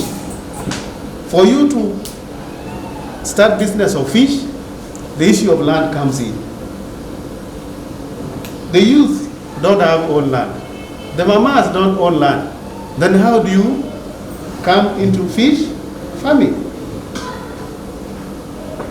One farmer has to offer himself or herself, but mostly a father, because land is registered on name, and say, I have this particular parcel of land, can you do your board here? Put in fish, but it will be registered on one person. But behind this person, there are several men and women. There are several youth. Then they keep on rearing this fish. They are shown the market where it is. Then they sell it outside. So we are there as a county to assist you grow. Like Mama said, they are producing milk. They cannot find the stickers, but you cannot get the stickers if your product is not certified. The roadblocks you said are so many on the road. But what we have not gotten clearly is how do we go through these roadblocks? How do we get our commodity branded? How do we get the stickers? How do we get them certified? We have to be shown steps by step how we do it. And that's why we are here. That's why KCIC is here, to see that how can they assist us. And that's why we have agreed that as from maybe next week, we sit down and do a policy for whatever we are selling. It is not too late. These are the technocrats who are here. Sisi hatutapigwa kura. We will remain in the government to steer these processes as they go ahead. And it is also our responsibility to see that we assist farmers. So find opportunities, find time, come to our offices on whatever value chain you are doing, you will be guided. There was the issue of standardization of pricing, and my brother gave examples of certain counties which are also producing banana in large scale in the Mount Kenya region. And he is also, I believe so, was alluding to the fact that this is a banana producing region. What can you borrow a leaf, or what comment can you have on that, in case you know what is going on in Mount Kenya? We have the Financial Act that regulates about the pricing of commodities. Once we produce bananas in big quantities, we package them in kilos and in whatever. Then we will say, now that we are producing flour, maize flour, or banana flour, how much will a kilo go for? You cannot just wake up one morning and say, I'm selling flour of banana 2 shillings. It has to be a bill We do public participation, that we be packaging banana flour, and we will be selling it at this price, so that the public agrees with the county government and it becomes an act. Because prices change from time to time. And what will make it stay is now the kilo of that particular flour or particular whatever that you are doing. Because you can't, how can we now measure? We can't measure until which time we agree that it will be packaged in kilos, in whatever, and how much will it cost. You've referred us to the Finance Act of this year? No, it has to go through, it has to... It is still being, it's still in process, huh? Okay. And of course the Finance Acts, they come on a yearly basis, because it also informs the other budget years. So that means we are to look out on the Finance Act, and of course that aspect of policy making process. And it's also a challenge that most of us do not participate. Some of these policy processes within the county determine a lot on what we do. So I think it's also a challenge that we watch out, and we also give our input. Like he said, probably it's a draft or it's a bill somewhere, and it may need to go through several stages on how pricing will be determined for the next 1 year. So we might as well watch out for those processes and see the nodes where we can step in and give our input on that. The other issue was from my sister Elizabeth on the certification, especially for them who are producing avocado oil, and also for the export market. And there's that whole spectrum of standardization, how to get certified. Of course, you talked about the global gap, right? And you also talked about the organic certification. Probably that may not lie within the realm of the county government, but what linkages can you provide so that the products are even more competitive and fetches more when they access the export market? What I can say is that we first of all want to know how much you produce. Once we know how much you produce, then the county is able to link you to the respective actors. That is one. After registering yourselves, there are so many things that you have to do, because if you want to come up with a company of maybe producing oil, doing all this, you have to be registered, you have to be allowed to do the market outside there. As much as you have all the licenses from the county government, you will also have licenses from the national government. Then thereafter, now the county government will link you to the outside market on whatever you have. The national government will look into its standards of being used outside there or within. So it is not a process of one day. Yeah, and so, Director, what I would want to know for us to help Elizabeth and her business is, probably she has other requirements. What can she do? Let's say she gets out of this meeting. What can she do within your department for her to be able to probably open certain doors that are currently closed? Yeah. There are so many state actors that come into play for this to be actualized. Yeah. Because some of the processes and what needs to be done may not be accomplished wholly by the county government. It needs to be extended and captured by the national government through the legislation. There are some processes that the county governments, we don't have legislation. We are depending on the national legislation. You remember, this is one government. We are talking about the county government. We are talking about 48 entities in one government, and we depend on each other for the well-being of this country. And because of that, there are certain things that are within the county management, but will depend on the national guidance and other actors to make them come into reality. And we have already indicated that the chief has rightly put it, that Kebrova actually as a section of product development. Even before we say you are able or not, they will come in and advise and say you need this scale, you need this magnitude, and this how to do it. Once they take over, through our giving them the details, then it is easily done. So some of the things they can easily be done once the interested parties get in touch with our officers and we link them the right people. They are led to come down to the ground because that's what they are paid for, and that's what they are doing. On the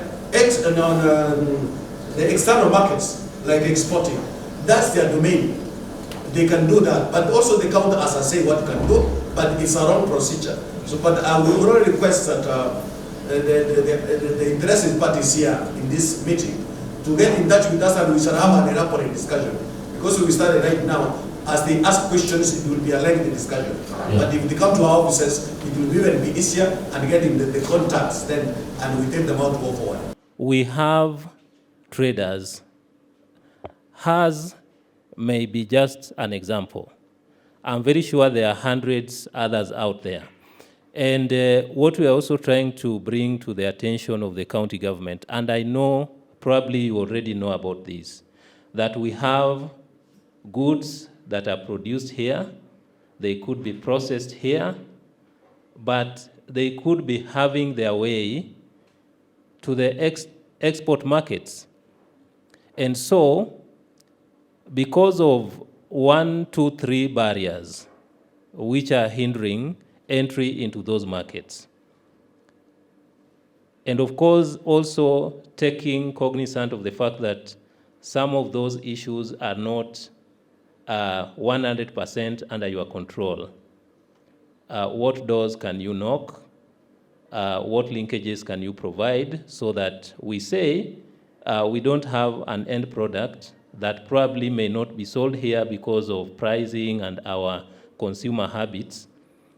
Do we just say that we kill those businesses? No. When they continue manufacturing and producing here and they sell to the export market, it means they get more money and they're able to even pay their employees better. That money comes to Kisii County. So it's just being alive to the fact that such kind of enterprises exist, and at the back of our minds, what can we do to also nurture them? And I see Bwana Chief Officer agreeing with my point, and I know he's going to take action. So for a start, as Bwana Director has said, Elizabeth, we should be able to open that conversation so that we see how to help you. Also, recognizing that these are SMEs, very small businesses, probably the capital is very small and cannot enable them to do certain things. But all the same, we have to get them rolling. Thank you very much. We take the last round, and then I will give SDSP and ABDP a chance to also say something about what they are doing.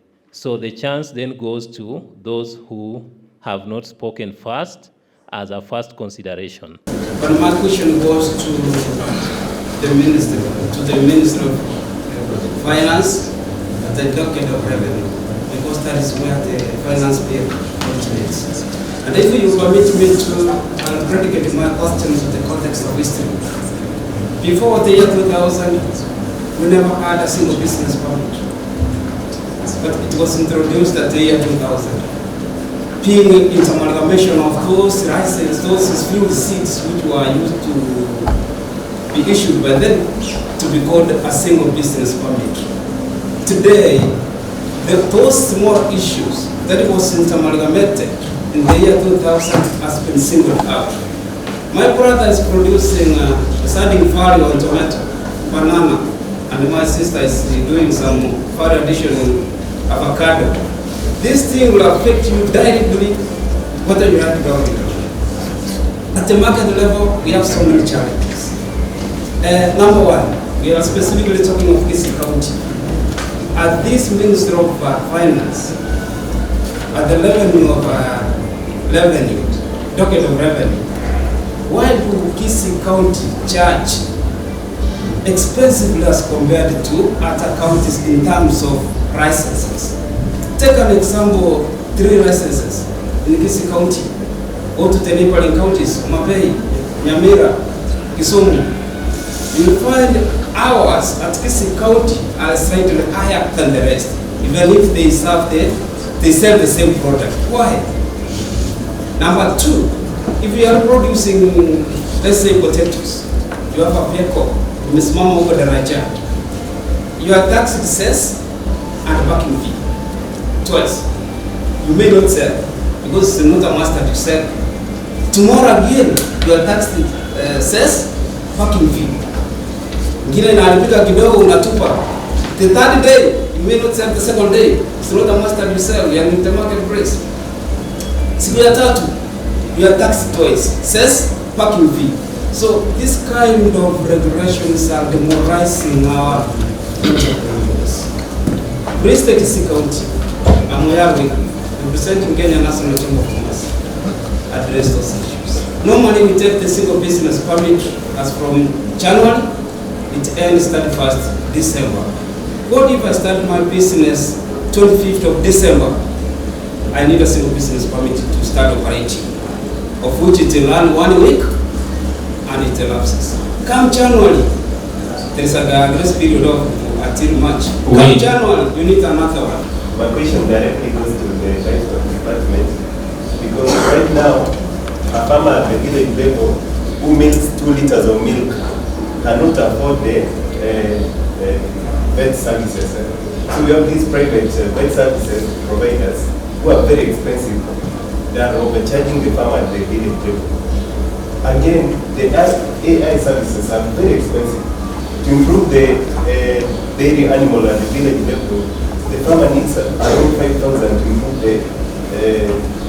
the same animal. So, as a department, what are you doing to cut the cost of these vet services so that a farmer at the village level can afford that?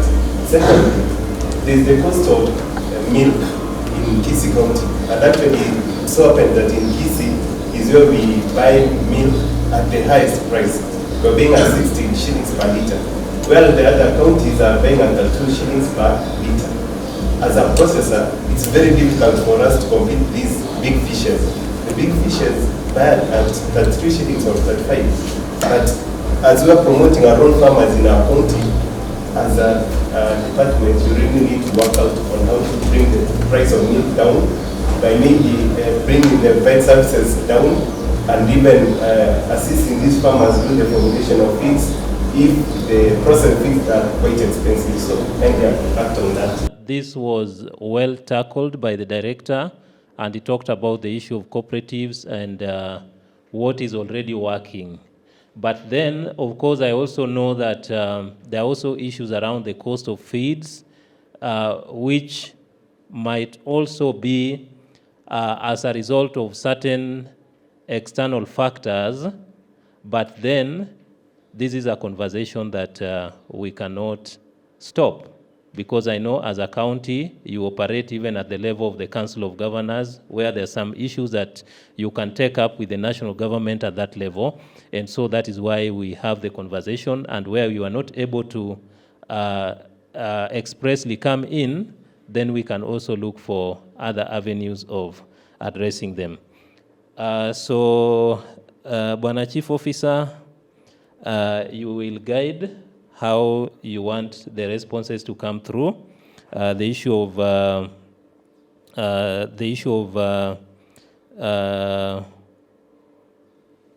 so many charges, Kisii County charging higher compared to the neighboring counties in terms of the trade licenses, and then there's also the issue of multiple taxation. You look at the cess, you look at the parking fees, even when one does not sell, especially for the lorries which are carrying potatoes.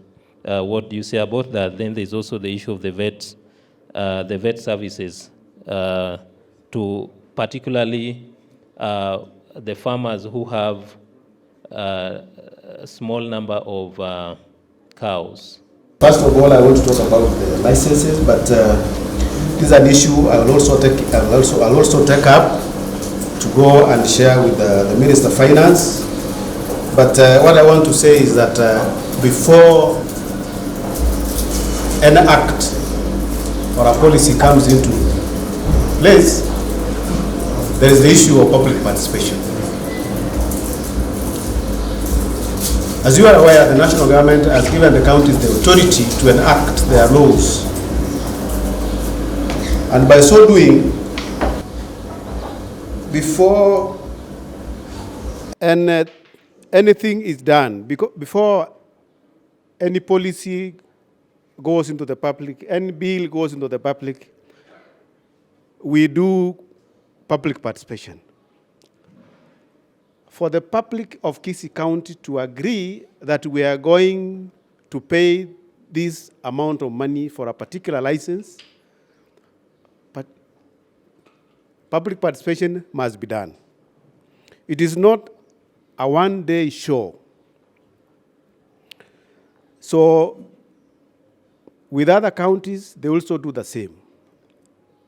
So with our Kisii County people, I think we are at peace on whatever we are charging.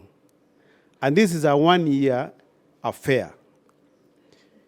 It can go up, it can come down. Once they are not comfortable with it, when it is going out for the second time, they will have to shoot it down. So that goes as per the Act and the agreement of members of public within that particular county. Two, the issue of single business licenses. I want to totally agree and correct you that when the county government started working, they were juggling. They didn't make their laws within one season. They didn't make their laws within one time. It takes time and a process for an act to come into being.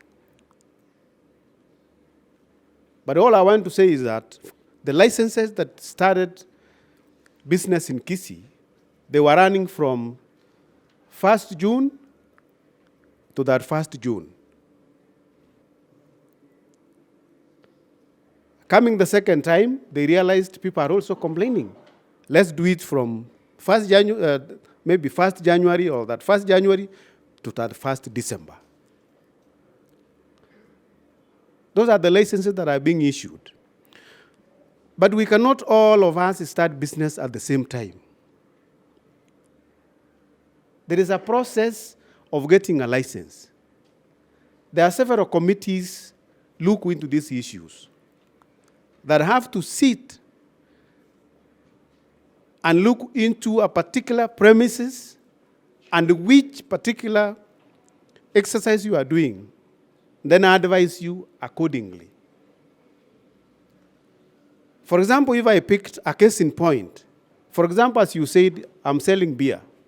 For example, it involves a lot of people, a lot of actors to approve a premises to sell beer. This committee sits, then they notify those people who are doing this kind of business. They inspect the public health, the police, the DC,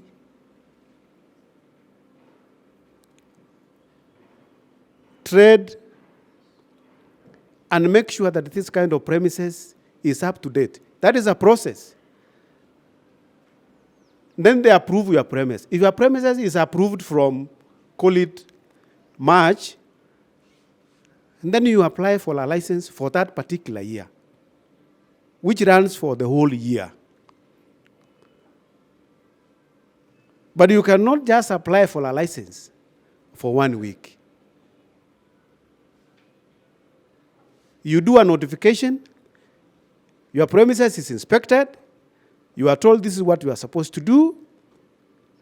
Come that 1st December, come to the office, get your license for the whole year. But as we are human beings, we have other people who don't want to follow this kind of processes. And if you do business on your own without the guidance, then you are doing it wrong. These are the kind of people who say, I was asked money for 1 week. We don't have a receipt, or we don't have a license for 1 week. But we have a license for 1 year. And we are also learning, as I have said, that we used to give licenses. This license used to be issued from June to June because of the year. The financial year runs from June to that 1st June. But taking into consideration on how members of public are doing their businesses, then it has run from 1st January to that 1st December. But if you open it in between the year, maybe you are not captured before June, then you will be forced to pay for the whole year. Take into consideration, we are just growing, and we want to make our people also understand. But there is nothing we do or that is done without public participation. I think Director Teo can bear me witness. You have been in public participation. Acting Chief Officer from Trade, you can bear me witness. We are here to make the count grow. And we stand guided because we are borrowing a leave of national government. This is exactly a replica of national government. We want our people to enjoy as they were in the national government then. It's also a very hot political issue, though I wouldn't want us to go that direction for now. But just to say that the general feeling in every corner of this country is that businesses are over-regulated. And of course, this is an issue of national government policy. That is where it starts from. And I know most counties are borrowing from what happens at the national level. Some of these costs, they prevent formalization of businesses. I will fail to take a license or a permit if the cost is prohibitive. But what benefit would the government get when the costs are manageable? It means more and more businesses will formalize. They would want to take the permits, take the licenses, and it does what? It widens the tax bracket. So it means even though you are collecting in smaller portions, but you are getting more. But going for larger proportions, the end game means we have certain and a majority going without getting into the formal sector. We have a majority going through shortcuts, finding shortcuts. And so the greater conversation actually, and we start it here at the county level, is how can we lower the cost of doing business so that we don't have layers and layers of taxation. You know, the general feeling, first of all, is that business people have money. Sometimes the cost of doing business, and my brother there put it so well. For example, you come in, you pay 2 levels of revenue, and then you fail to sell. You pay today, you've paid parking, you've paid cess, you fail to sell. You come again tomorrow, and probably your product is perishable. By the time you come for a 3rd day, your product probably has gone bad. And that's a key challenge. So the challenge at the county level is this.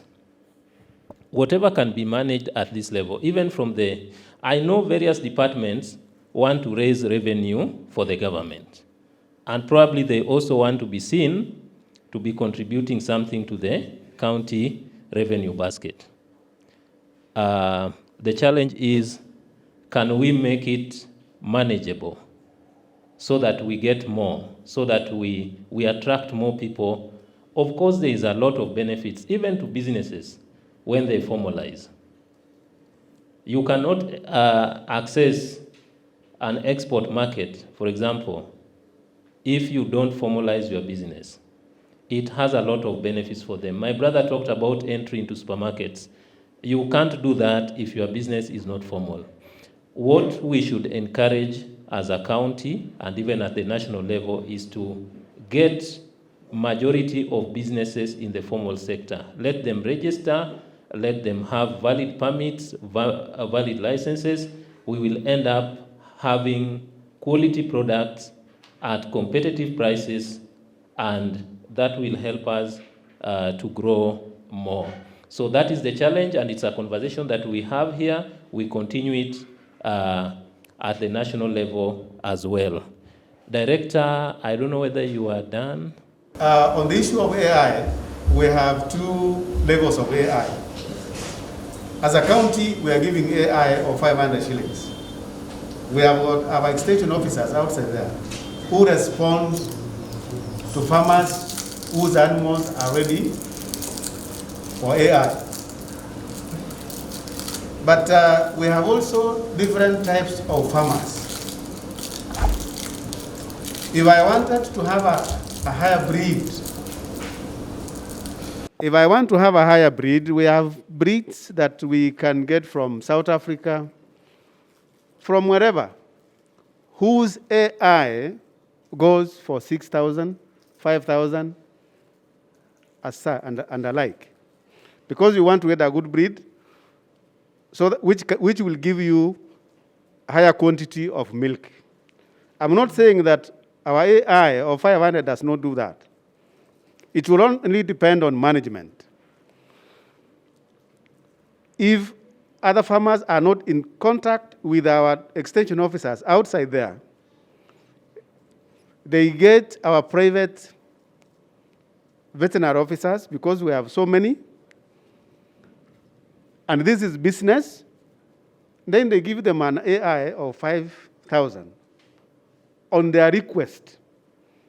But I want to urge our colleagues here that our extension officers outside there, from our officers, from his office, we provide AI for 500 shillings.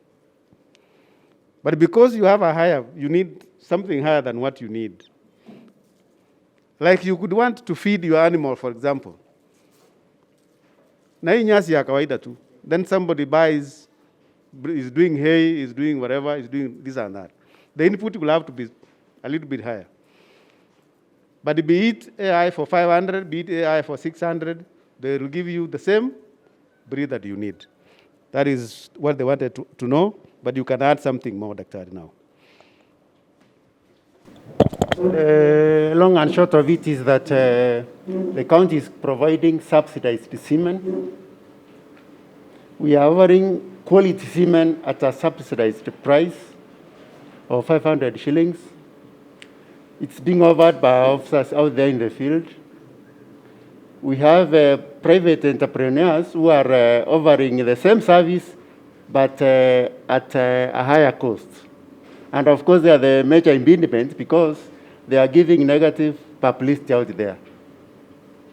We don't have enough personnel out there to provide a service, but we have plans of employing so that we flood the field with our staff, and we hope we reach there. Thank you. There is a question that there's a concern that I was asked to raise. We can't close without raising that. That there are certain value chains that there are shortage of extension officers or lacking at all, like beekeeping. We know beekeeping is increasingly becoming a major economic activity, especially with the rising demand for honey.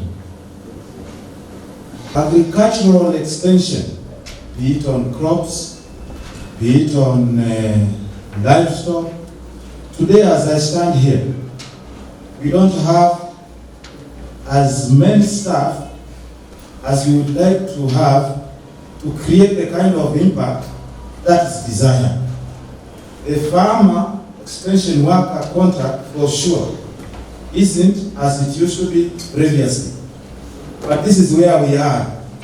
Livestock production is the most hit, and beekeeping happens to be part of what we call now livestock production. So now, for the groups who are investing in beekeeping, that problem exists. The question I'm faced with, what is the solution to the farmers who have invested in beekeeping in the way of trying to reach them with messages? We are in a world now of technology, and we are trying to reach them on the platform of IT. So those who have needs, how do we capitalize on the existing technology to see that we are able to give them the messages as they require? Then we have not brought our clients to the level that they can read from the technology or the information that is available on an IT platform. So generally, as I started saying, what is limiting in agricultural production stems from lack of expertise. And lack of expertise draws from existence of an effective extension service. So lack of expertise, yani mtu ajui afanye nini. Ajui afanye nini kwa nini? Maana hapati elimu inayohitajika. Elimu inayohitajika inahitaji watu walio nayo. We have lost staff through deaths, through retirements, without replacement. This thing now touches on policy. If we can employ, we shall have hands which will do the existing work. I want to add on to what he said here. He was posing a question to me. That the milk in Kisii seems to be more expensive than milk elsewhere in the market. That is true. It is economics. The input cost of production, which includes the service that is provided.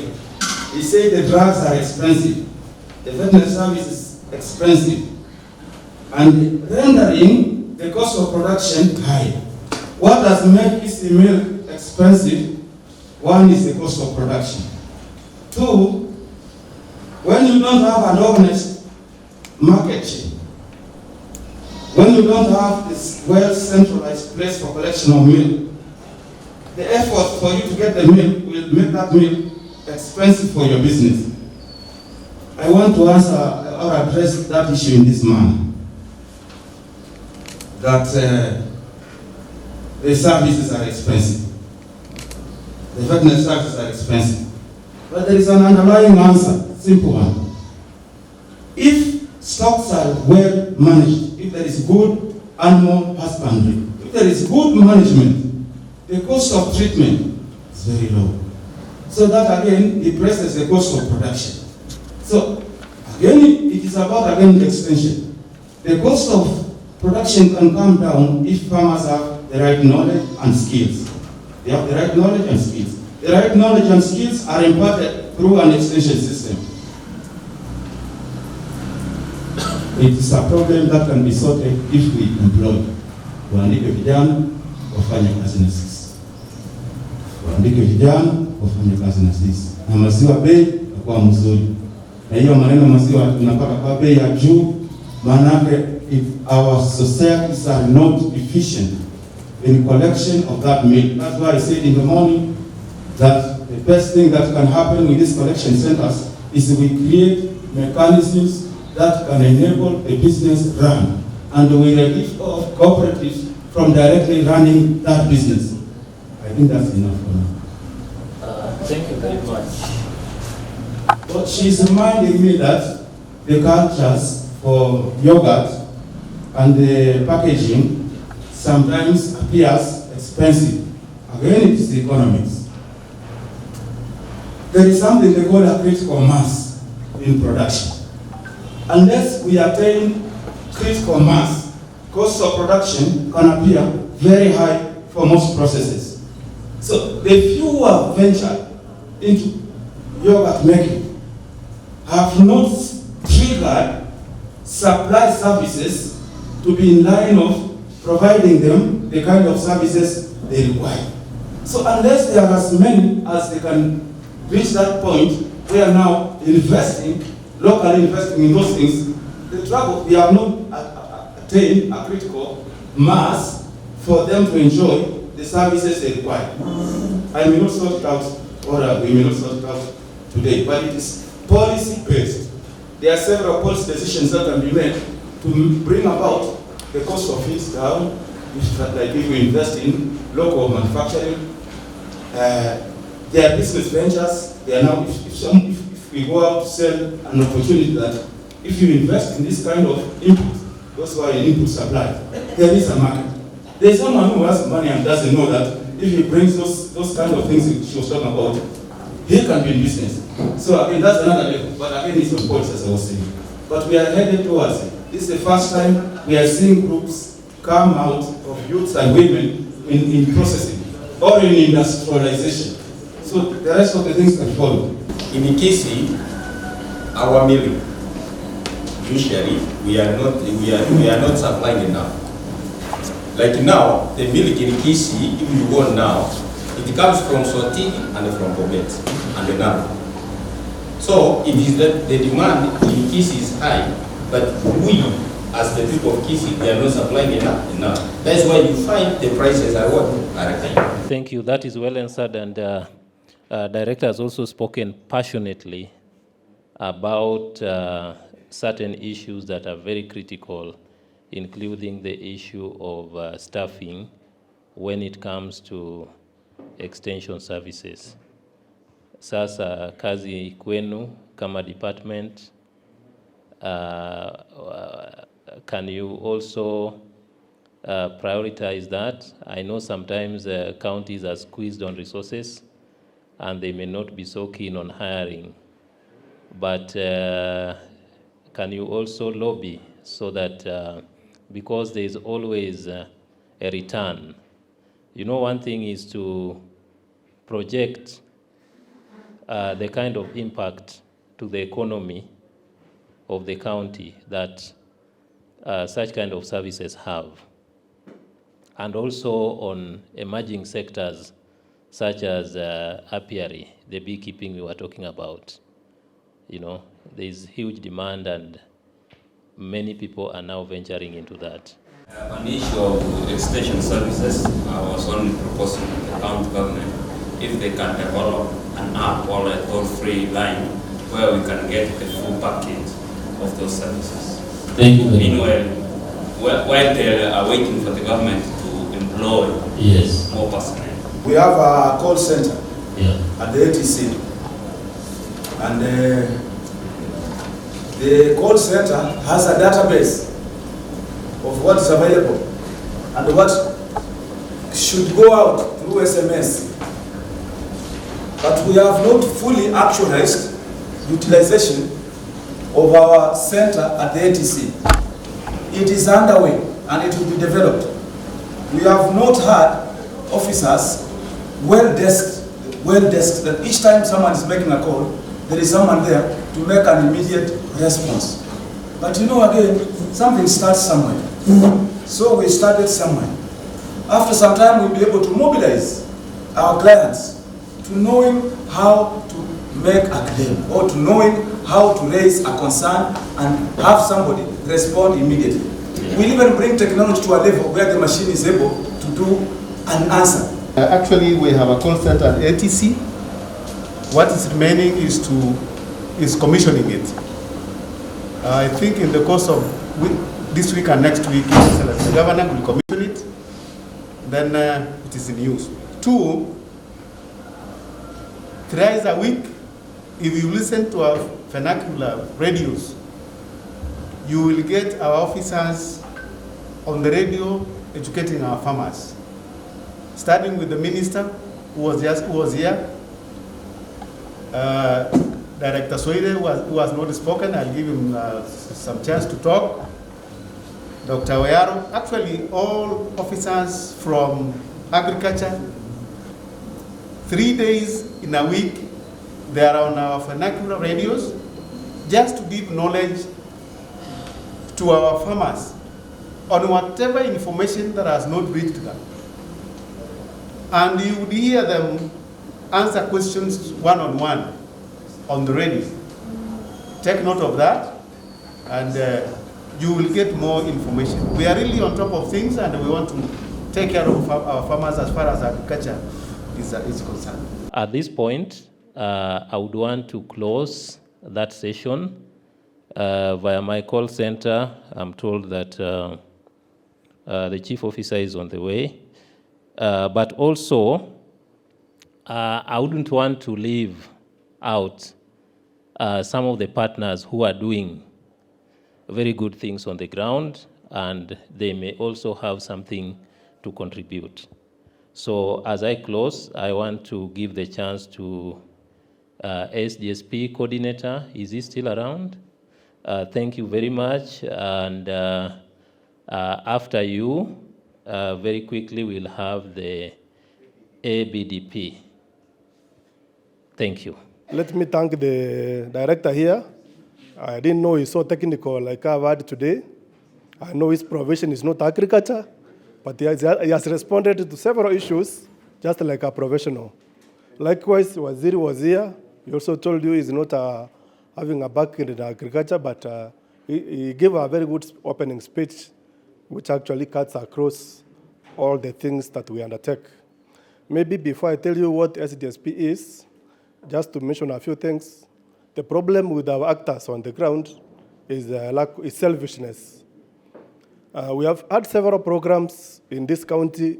I've worked for more than 20 years. Mr. Soira has worked for more than 35 years. But the problem is that our actors are they don't trust each other. We have always mobilized them to form cooperatives, but when these cooperatives are formed, they are formed with an aim of getting some benefits, individual benefits. They elect leaders who have some hidden agenda to steal maybe members' contributions. So the cooperatives, they are there. There are over 50 cooperatives in the county. But those who are active, they are actually very, very few. On the issue of marketing, the problem like now in the banana value chain is lack of aggregation. We know we have enough bananas, but you tell them that aggregate your bananas, bring them to a certain collection center, you will go there and find only maybe 10 to 15 bunches. There was a time, there was a company called Meru Green, there was a company called Twiga Foods. They wanted to buy bananas from here, but when they sent their field officers to do a survey, they realized that our actors are not ready to aggregate. The other day, there was a customer called Agricycle. She wanted dried bananas, dried banana chips. You know, you can dry your bananas to form some chips to go and make some flour. She started with 10 tons. I told her that one is not possible. She reduced up to 500 kilos because she was just buying on the spot and exported to the US, and you are paid the next day. If they buy today, tomorrow you get money in your M-Pesa. But still, I'm not able to get 500 kilos of dried banana. Hapa makosa ni ya nani kweli? Ni ya ministry ama ni ya actors? Okay, kwa hivyo serikali imejaribu sana. In the dairy section, we have supplied a lot of equipment, coolers, pasteurizers, but you go down to the ground, they are idle. My sister project in Harwich, they have done a lot. We supply millers, dryers, but you go down to the village, those things zimefungiwa mahali, they are not working.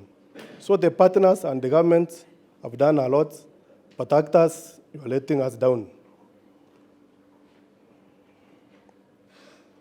Maybe the next thing that should be adopted is e-commerce. Nowadays, tumewacha mambo ya physical markets. Mambo ya e-commerce, like now if you have some products, umetengeneza, ingia Facebook, ingia Twitter, ingia WhatsApp, just advertise your products. You'll get a customer. Sio lazima tukue na physical market ndio uuze. So tell our actors to engage in e-commerce. Maybe to come back to SDSP, SDSP2 was started in 2017, and we're just finishing next year, 2022 in December. We're specializing in 3 value chains. That is dairy, bananas, and the local poultry.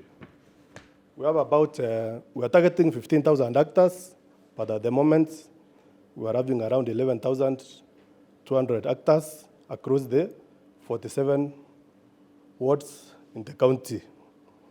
Our outcome areas are 4 mainly. Number 1, we are looking at productivity. Under productivity, we are promoting some technologies and innovations, which are climate smart. We are training service providers, both private and public, on those technologies. Then we are also training the actors on the ground.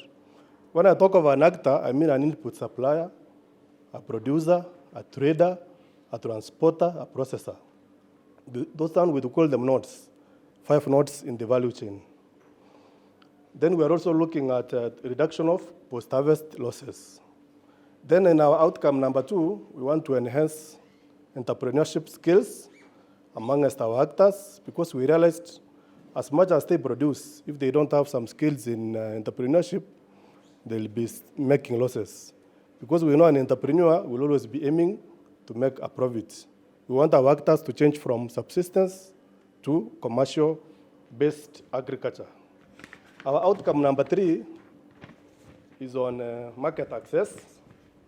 At the market access, we are training our actors to the issue of aggregation. Actually, one of my outputs is the number of groups aggregated. We were targeting 450 groups, but at the moment we have around 250 groups who have aggregated to form unions, CBOs, or cooperatives. Number 2, we want to strengthen market linkages. Just as I mentioned earlier, a market linkage is maybe like a contract, an MOU, partnership between the producers and the buyers. So like the one I told you about AgriCycle, we just signed a partnership that she will be buying dried bananas, but so far we have not yet achieved. Gesusu Mambaleo signed a partnership with Kisii, but as you said, the price of milk in this county is a bit high. Kisii from Sotek was not able to take the milk from Gesusu because of the prices. Then we are also looking at the issue of market information, because we realized our actors are not getting the right information at the right time on the prices, on the quantities, on the demand, on the supply, on the preferences. So we are also assisting our actors to get the right market information. Then we are also linking our actors to financial service providers. When we talk of financial service providers, we mean banks, cooperatives, and insurance.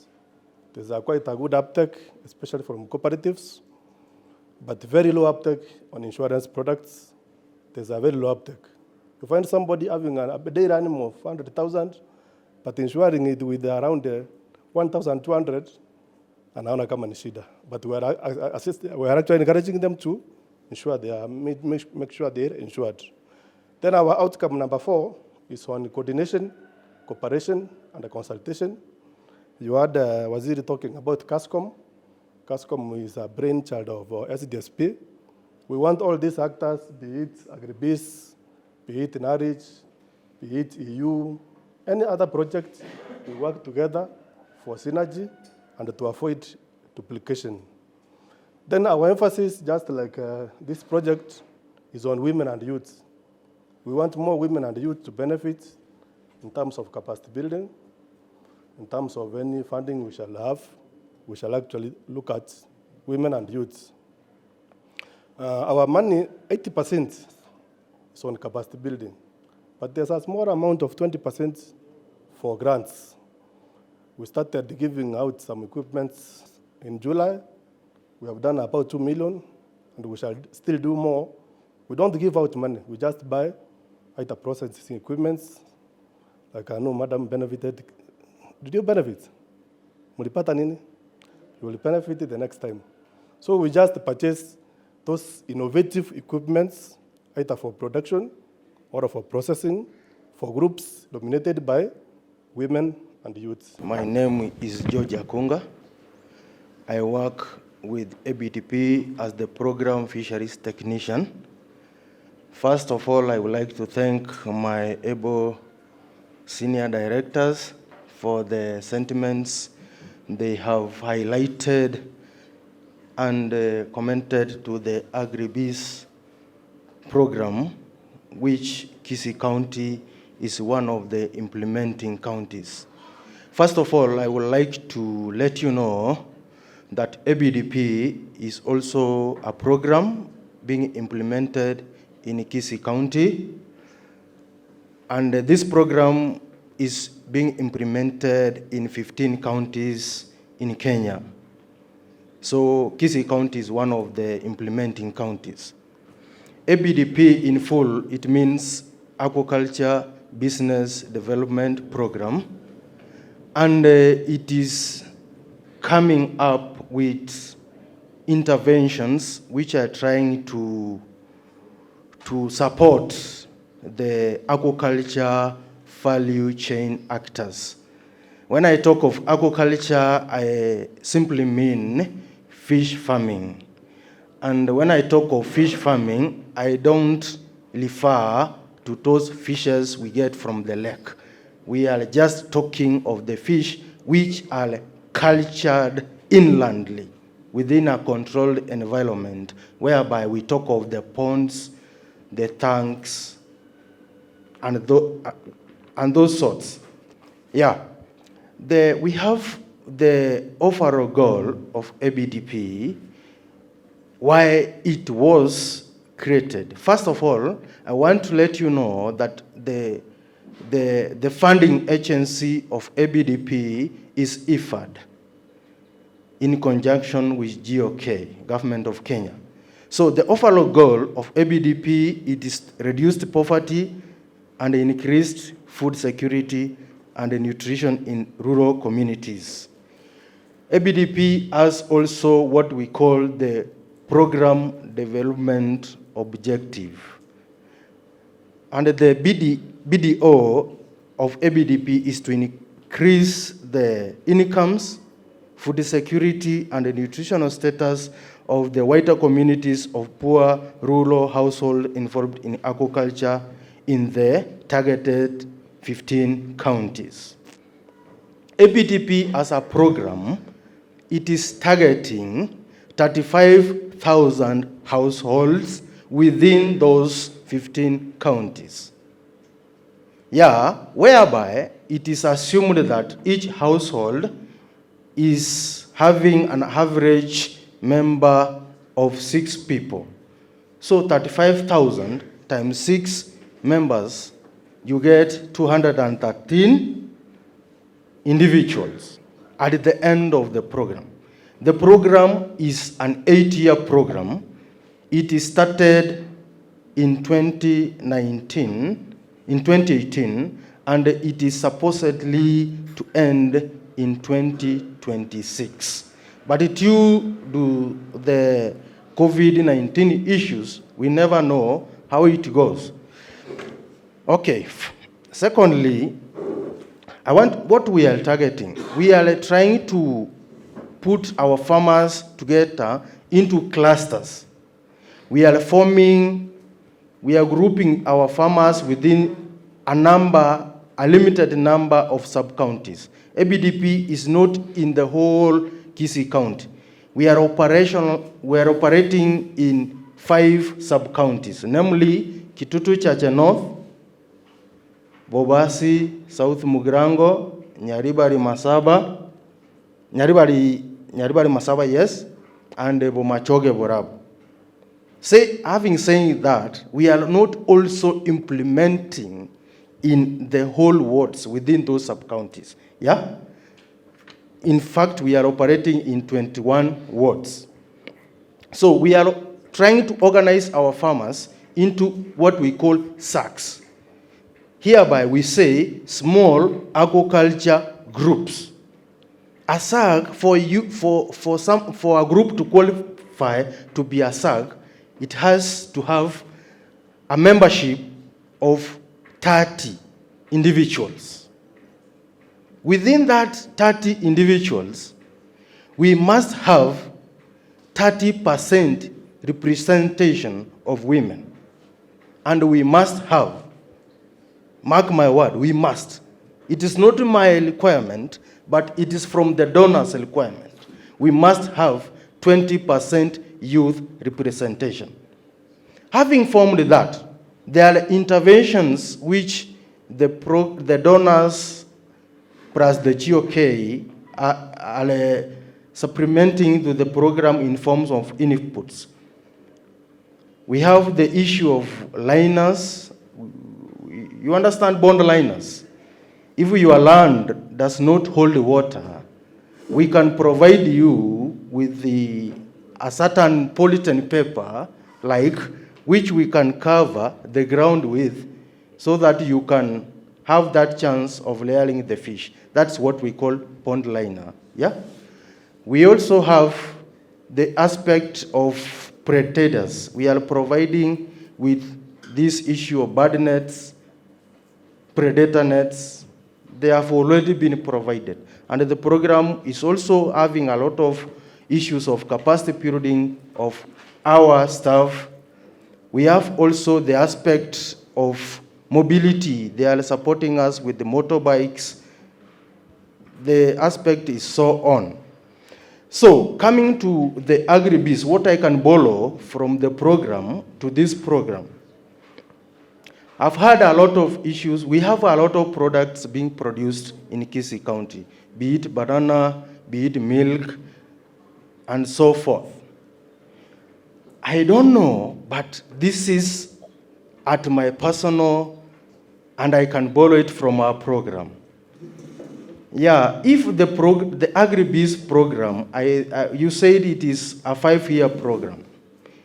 If at that stage of annual work plan and budget, you can factor some funds which can be set aside to cater for some issues like regulations and policy, which I think they are in existence, which can be customized from the national government and can be adopted here in Kisii County, so that all these issues our actors, our partners and the stakeholders have said, so that they can also be accommodated. Maybe, I don't know, but if it is not possible, we cannot also question so much. Yeah, lastly, I would like to say thank you for the opportunity for inviting us. We have learned a lot from you, and may God bless you. Thank you very much. With lightning speed, very, very fast, 1.5 minutes apiece, 3 minutes in total, can we have the Youth Fund and the Chamber of Commerce? So the Youth Fund is a government parastatal under the Ministry of ICT, Innovation and Youth Affairs. And we have, the reason why we came into being is to facilitate youths to do business. And we are doing that through various ways. One, access to finance, as I said. So access to finance, we do this in 2 ways. One, we have group loans, and a group of 5 youths can be able to access our loans, and those loans are interest-free. So a group starts with 100,000 for the first time. They repay, they go to 200, 400, 600, 800, 1 million. That's the group loan. And in terms of promoting agriculture or agribusiness, we have a product known as Special. This product is when the youths can start an enterprise in agribusiness, and then we can agree when they will be able to sell their product, or so that they're able to pay. Yeah. So in that product is specifically for agriculture, and we have also individual loans. So individual loans, they go at an interest of 6% per annum, as the Kenya Climate Innovation Center, and we have a product that promotes agribusiness. It's called Agribiz. And this, like now, we have one of the staff from the Kisii County government whom we have funded up to a tune of 560,000, who is doing agribusiness and is repaying with 6% interest per annum. We have another product called Ivuka, which can also be accessed to do farming. And apart from that, so the products are many. I'm just saying the ones that are relevant to agribusiness. What we again do is market access. We do that through various ways. For example, we work with the local media, Kisii FM, Getembe TV, Sorobi from Mweges FM. When a group has a good product, then we're able to bring them on board to ensure their service is known. Another thing that we do is linkages for mentorship. For example, if a group is starting to do beekeeping and they are experienced farmers, we're able to link them to that person for mentorship and coaching. And then the last thing that we do, I don't want to say the other one, but it's called enterprise development or business development services, in that before we give money, we're able to train them, assess them, and ensure that the money we are giving out is going to be used for the right purpose, and then ensure that after funding them, they're able to continue with their product and realize the benefits.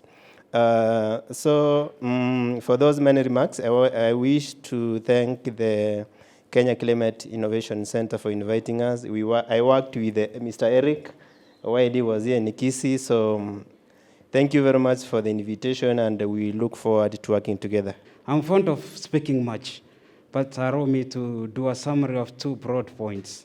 Number one, we do advocacy. Advocacy is to lobby for what we feel is right for the benefit of the business people. The issues I was raising, we have even raised it even more, even to the county governor, Mr. James Omaliva Ongwae. Tumeongea na yeye about these issues, amepromise zingine bado asina majibu. Bado tunaendelea, because we want to see an environment whereby all the possibilities are realized. Number 2, tunakuanga na finance in terms of loans and grants. Grants, it depend, like Kenya National Chamber of Commerce is an NGO. We are being assisted by NGOs from outside. Wakikucha na grant, tunapeana grant. Wakikucha na loan, tunapeana loan. Lakini hiyo loan haikuangi na interest rate. It is free. What you are given is what you get back.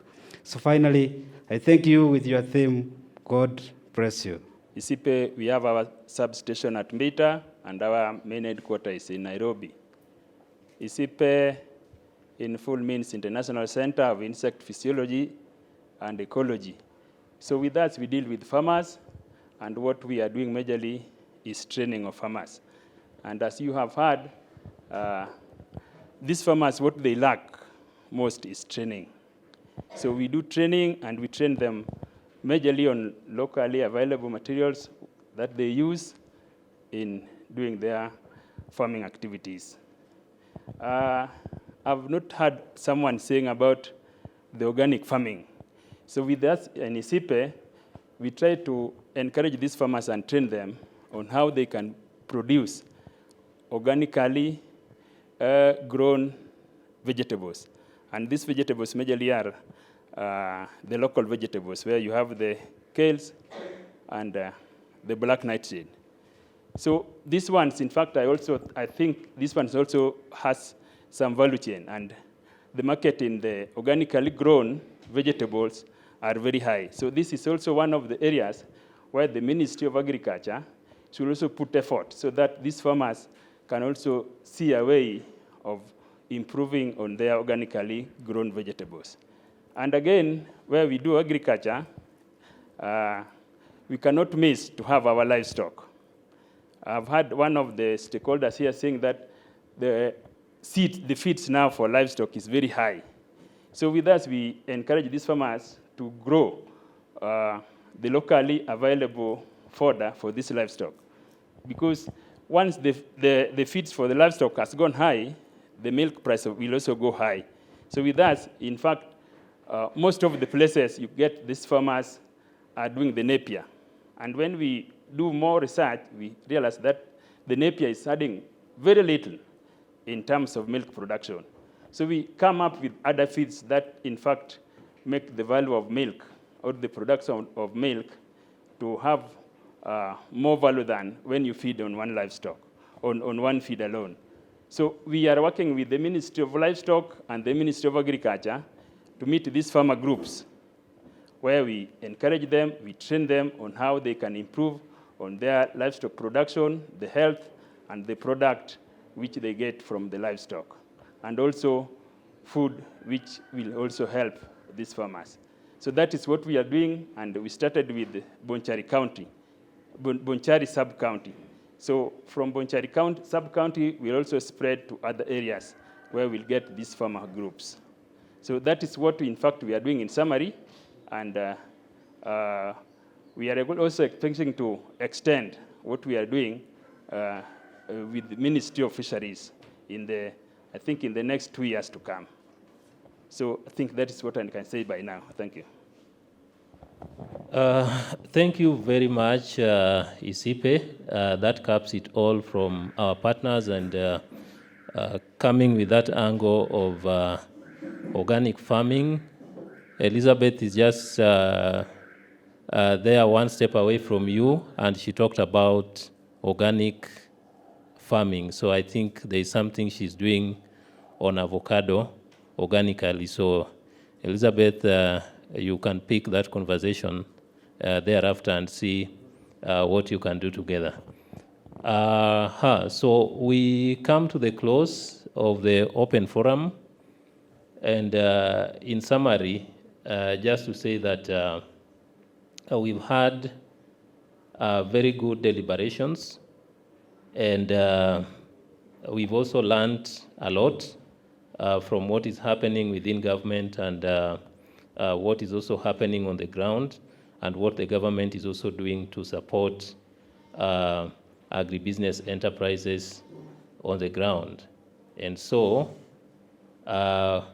we will keep listening to the ground and just have these issues well packaged to also inform the proposed agribusiness policy. So we will see what goes into policy and what are some of the issues that can be addressed within the short term, even through the draft finance bill that is now being prepared as part of the budget process for next year.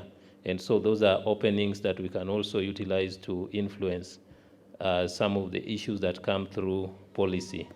So these are conversations that will also move on from time to time, so that I believe some of the issues we've talked about here, the next time we have a forum like this, we should be able to take stock of what has improved as we also look at emerging issues by then. I don't want to take much time, but to take it back to Ernest as we draw to a close. I know we'll probably have closing remarks from the chief officer or from the directors, and as we come to a close. We've listened to your sentiments, and we shall compile all those sentiments and see which points we shall pick. But I think the things that I've picked quickly are like 4. There is issue around increased productivity in agriculture, and I think that's one of the things which can be addressed if the county will agree, we support them come up with an agribusiness policy or strategy.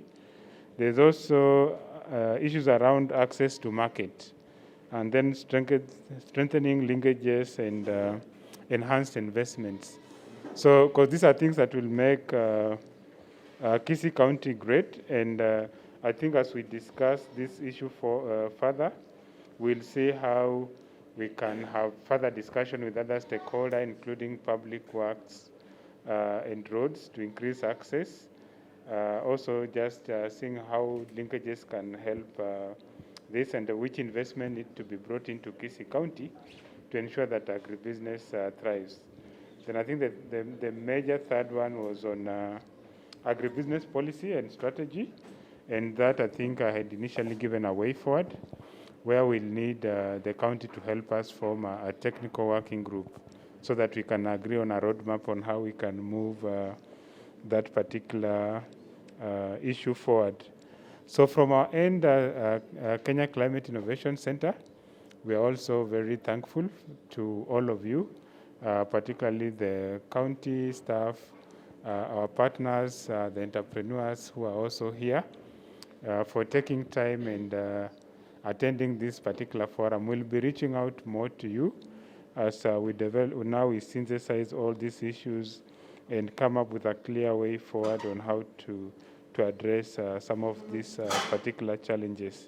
And also for the partners in the house, we'll also still reach out to you as partners, see whether we could have other separate forums just to discuss how do we as partners then support the county to ensure that the enabling environment is better for businesses in Kisii County. So from our end is just to thank you and wish you all the best. And I'm hoping all of you signed the attendance form. Vincent? Yeah, okay, so thank you. Then I'll take it back to the county. Then after this, I don't know that we'll have a volunteer to pray for our lunch. I know it's a bit late. After the any closing remarks from the county? Most of the issues which were raised here have been responded to appropriately. The only thing that I will just want to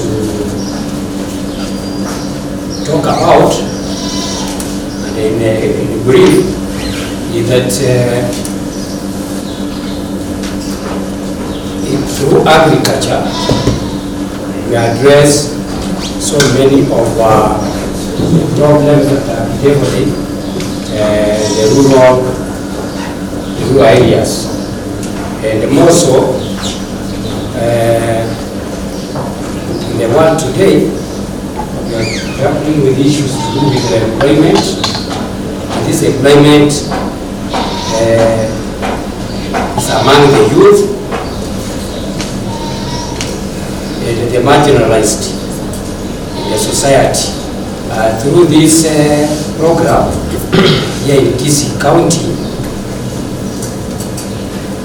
we are sure that especially the youth,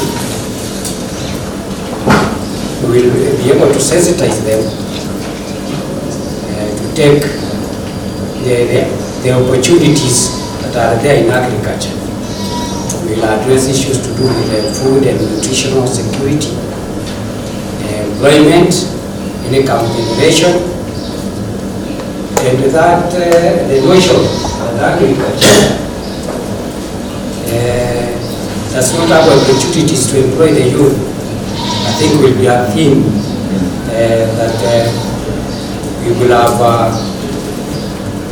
erased from the people. And we blame ourselves for having created this kind of thinking calculated in our youth.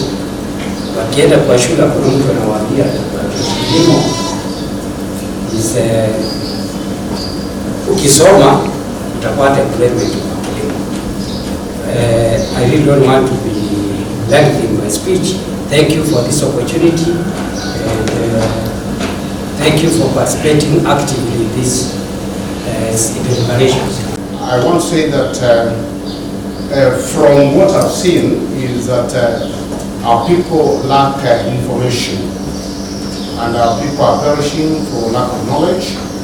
So I wish that what we have talked here and what is in the government and what is in our hands should go to the grassroots. So I urge that before I came here, I didn't know much about what I've heard. What about the mamas in the villages? I think I want to ask that the information we have from here should be collected and maybe put to the media through our local FM stations, for example, so that they know. Like now, I didn't know we have loans of 6%. I also want to go and talk to the youth and the women groups in the village so that they get to know. But I wish that this is put in the FM station so that they know. It's good to know. So as also the Chamber of Commerce said, there's a problem in the licenses and what have you. I think people need to attend the sessions we're talking about so that we have the public participation. So it's about the knowledge I was talking about. Our people don't have this information. So without much ado, I want to stop there. But we digest what we have received. Otherwise, thank you very much. Indeed, in this workshop, we have seen that the information has been lacking. As we shared, our offices are open.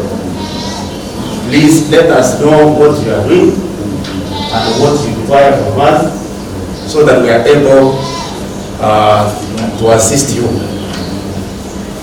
Once we are going to come up with the holistic policy, business policy, which we said, I think most of the issues will now be handled in a collaborative approach, which will be very easy to achieve success. Otherwise, on behalf of the Chief Officer of Trade, I want to assure you that we are ready to work together collaboratively for the interest of our people. Thank you very much, and may God bless you. Chief Officer, Mr. Mogire, we are almost coming to the end of today's session. We started a bit earlier in the morning, having been taken through with our visitors from Nairobi under the leadership of Eric, who is in Kisii, but they're in charge from Nairobi. Eric stays with us, to whom we have given an office at ATC.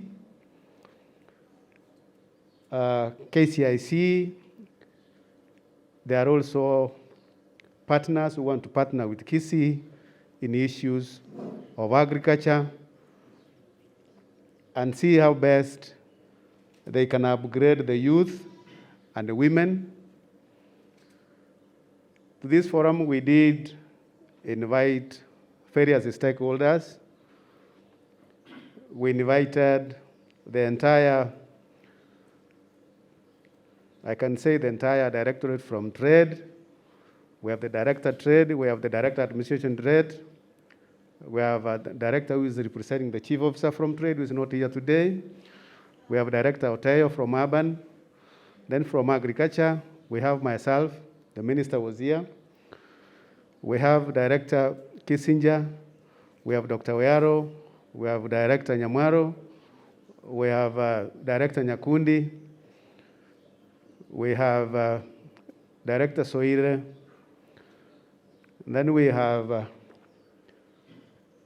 APTB is represented. We have SDSP is also represented. We have an Anabology from Nagrib. You are aware. We have been taken through various activities and concerns. We also have the Kenya Chambers of Commerce. We have the leadership of the youth. Then we have the stakeholders, who are the actors who are acting in avocado, banana, and several others. We have listened to the concerns from each one of us, and it has been very, very interactive and very interesting.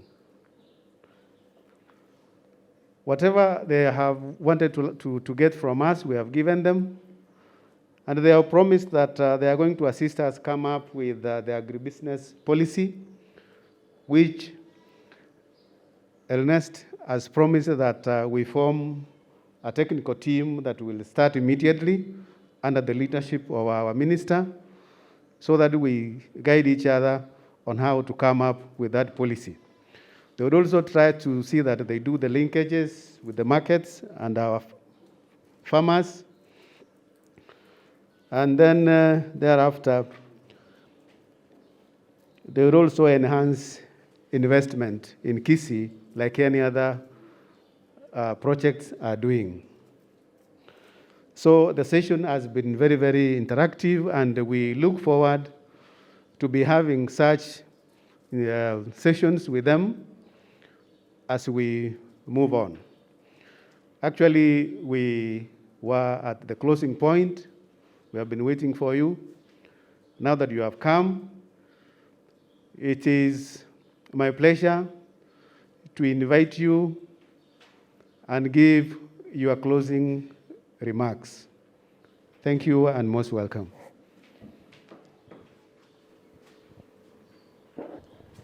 Thank you very much. This hall is very, are we tired, are we hungry, or both? It's both, eh? I realize and I appreciate that, but he has done a good job. Mpatie makofi. Asante sana. Thank you very much. My name is Geoffrey Mogire, and as you've already heard, I'm the County Chief Officer in charge of Agriculture and Cooperative Development. I'm happy to be here and to also basically be part of this closing business of a wonderful meeting that has been happening here since morning. Mr. Eric Otieno, I have had an opportunity to know you as this program was commencing here in our county, and I know you've been engaging our people, and especially the young people and the women in our county, to cultivate the ideas around agribusiness. And I also know that you've been working with our officers, officers in government in the Department of Agriculture, the entire department, to support those ideas and to help you realize the objective that the Kenya Climate Innovation Center has set out to do across the country, and more specifically in Kisii. We appreciate, and I know from today's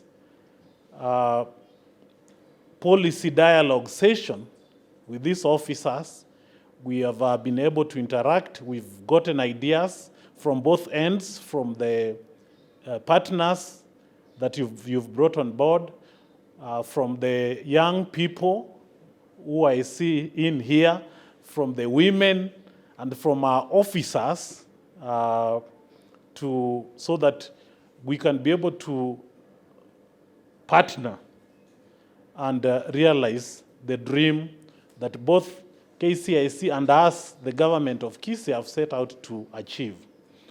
And therefore, appreciating the fact that you have sat here for long hours, I will not really say much, but to thank the officers who availed themselves here for this very important meeting, the partners, and also your team. Eric, you know that in the past, I've asked you, why, when I go through the pages of KCIC, I always ask myself, I see very, very, very good information from other counties where KCIC is partnering with the government in the counties, but I don't see much from Kisii. I have, of late, I've started seeing. And that is a challenge to your communications team, and I'm told they are here. We want to start seeing much more from Kisii on your pages so that people can know that we are also doing work in Kisii. We are supporting you as government. We also appreciate as government that you are supporting us so that we take this dream forward. For us from government, I know our CEC was here in the morning to open, and they spoke a lot. But for us, let me say from my office, mine is to say we will give you all the support from the Office of the CEO, Livestock, Fisheries, and Veterinary Services. You'll get all the support. From mine, you'll get all the support. From all our directorates, you will get all the support. And they are here so that we roll out a program that eventually assists our people. And when our people cultivate the ideas, they become into a reality, they will make money, there will be money in their pockets, they will be happy. They will have surplus. The surplus will also assist us to develop the county. It will also assist us to develop the country. It will create employment.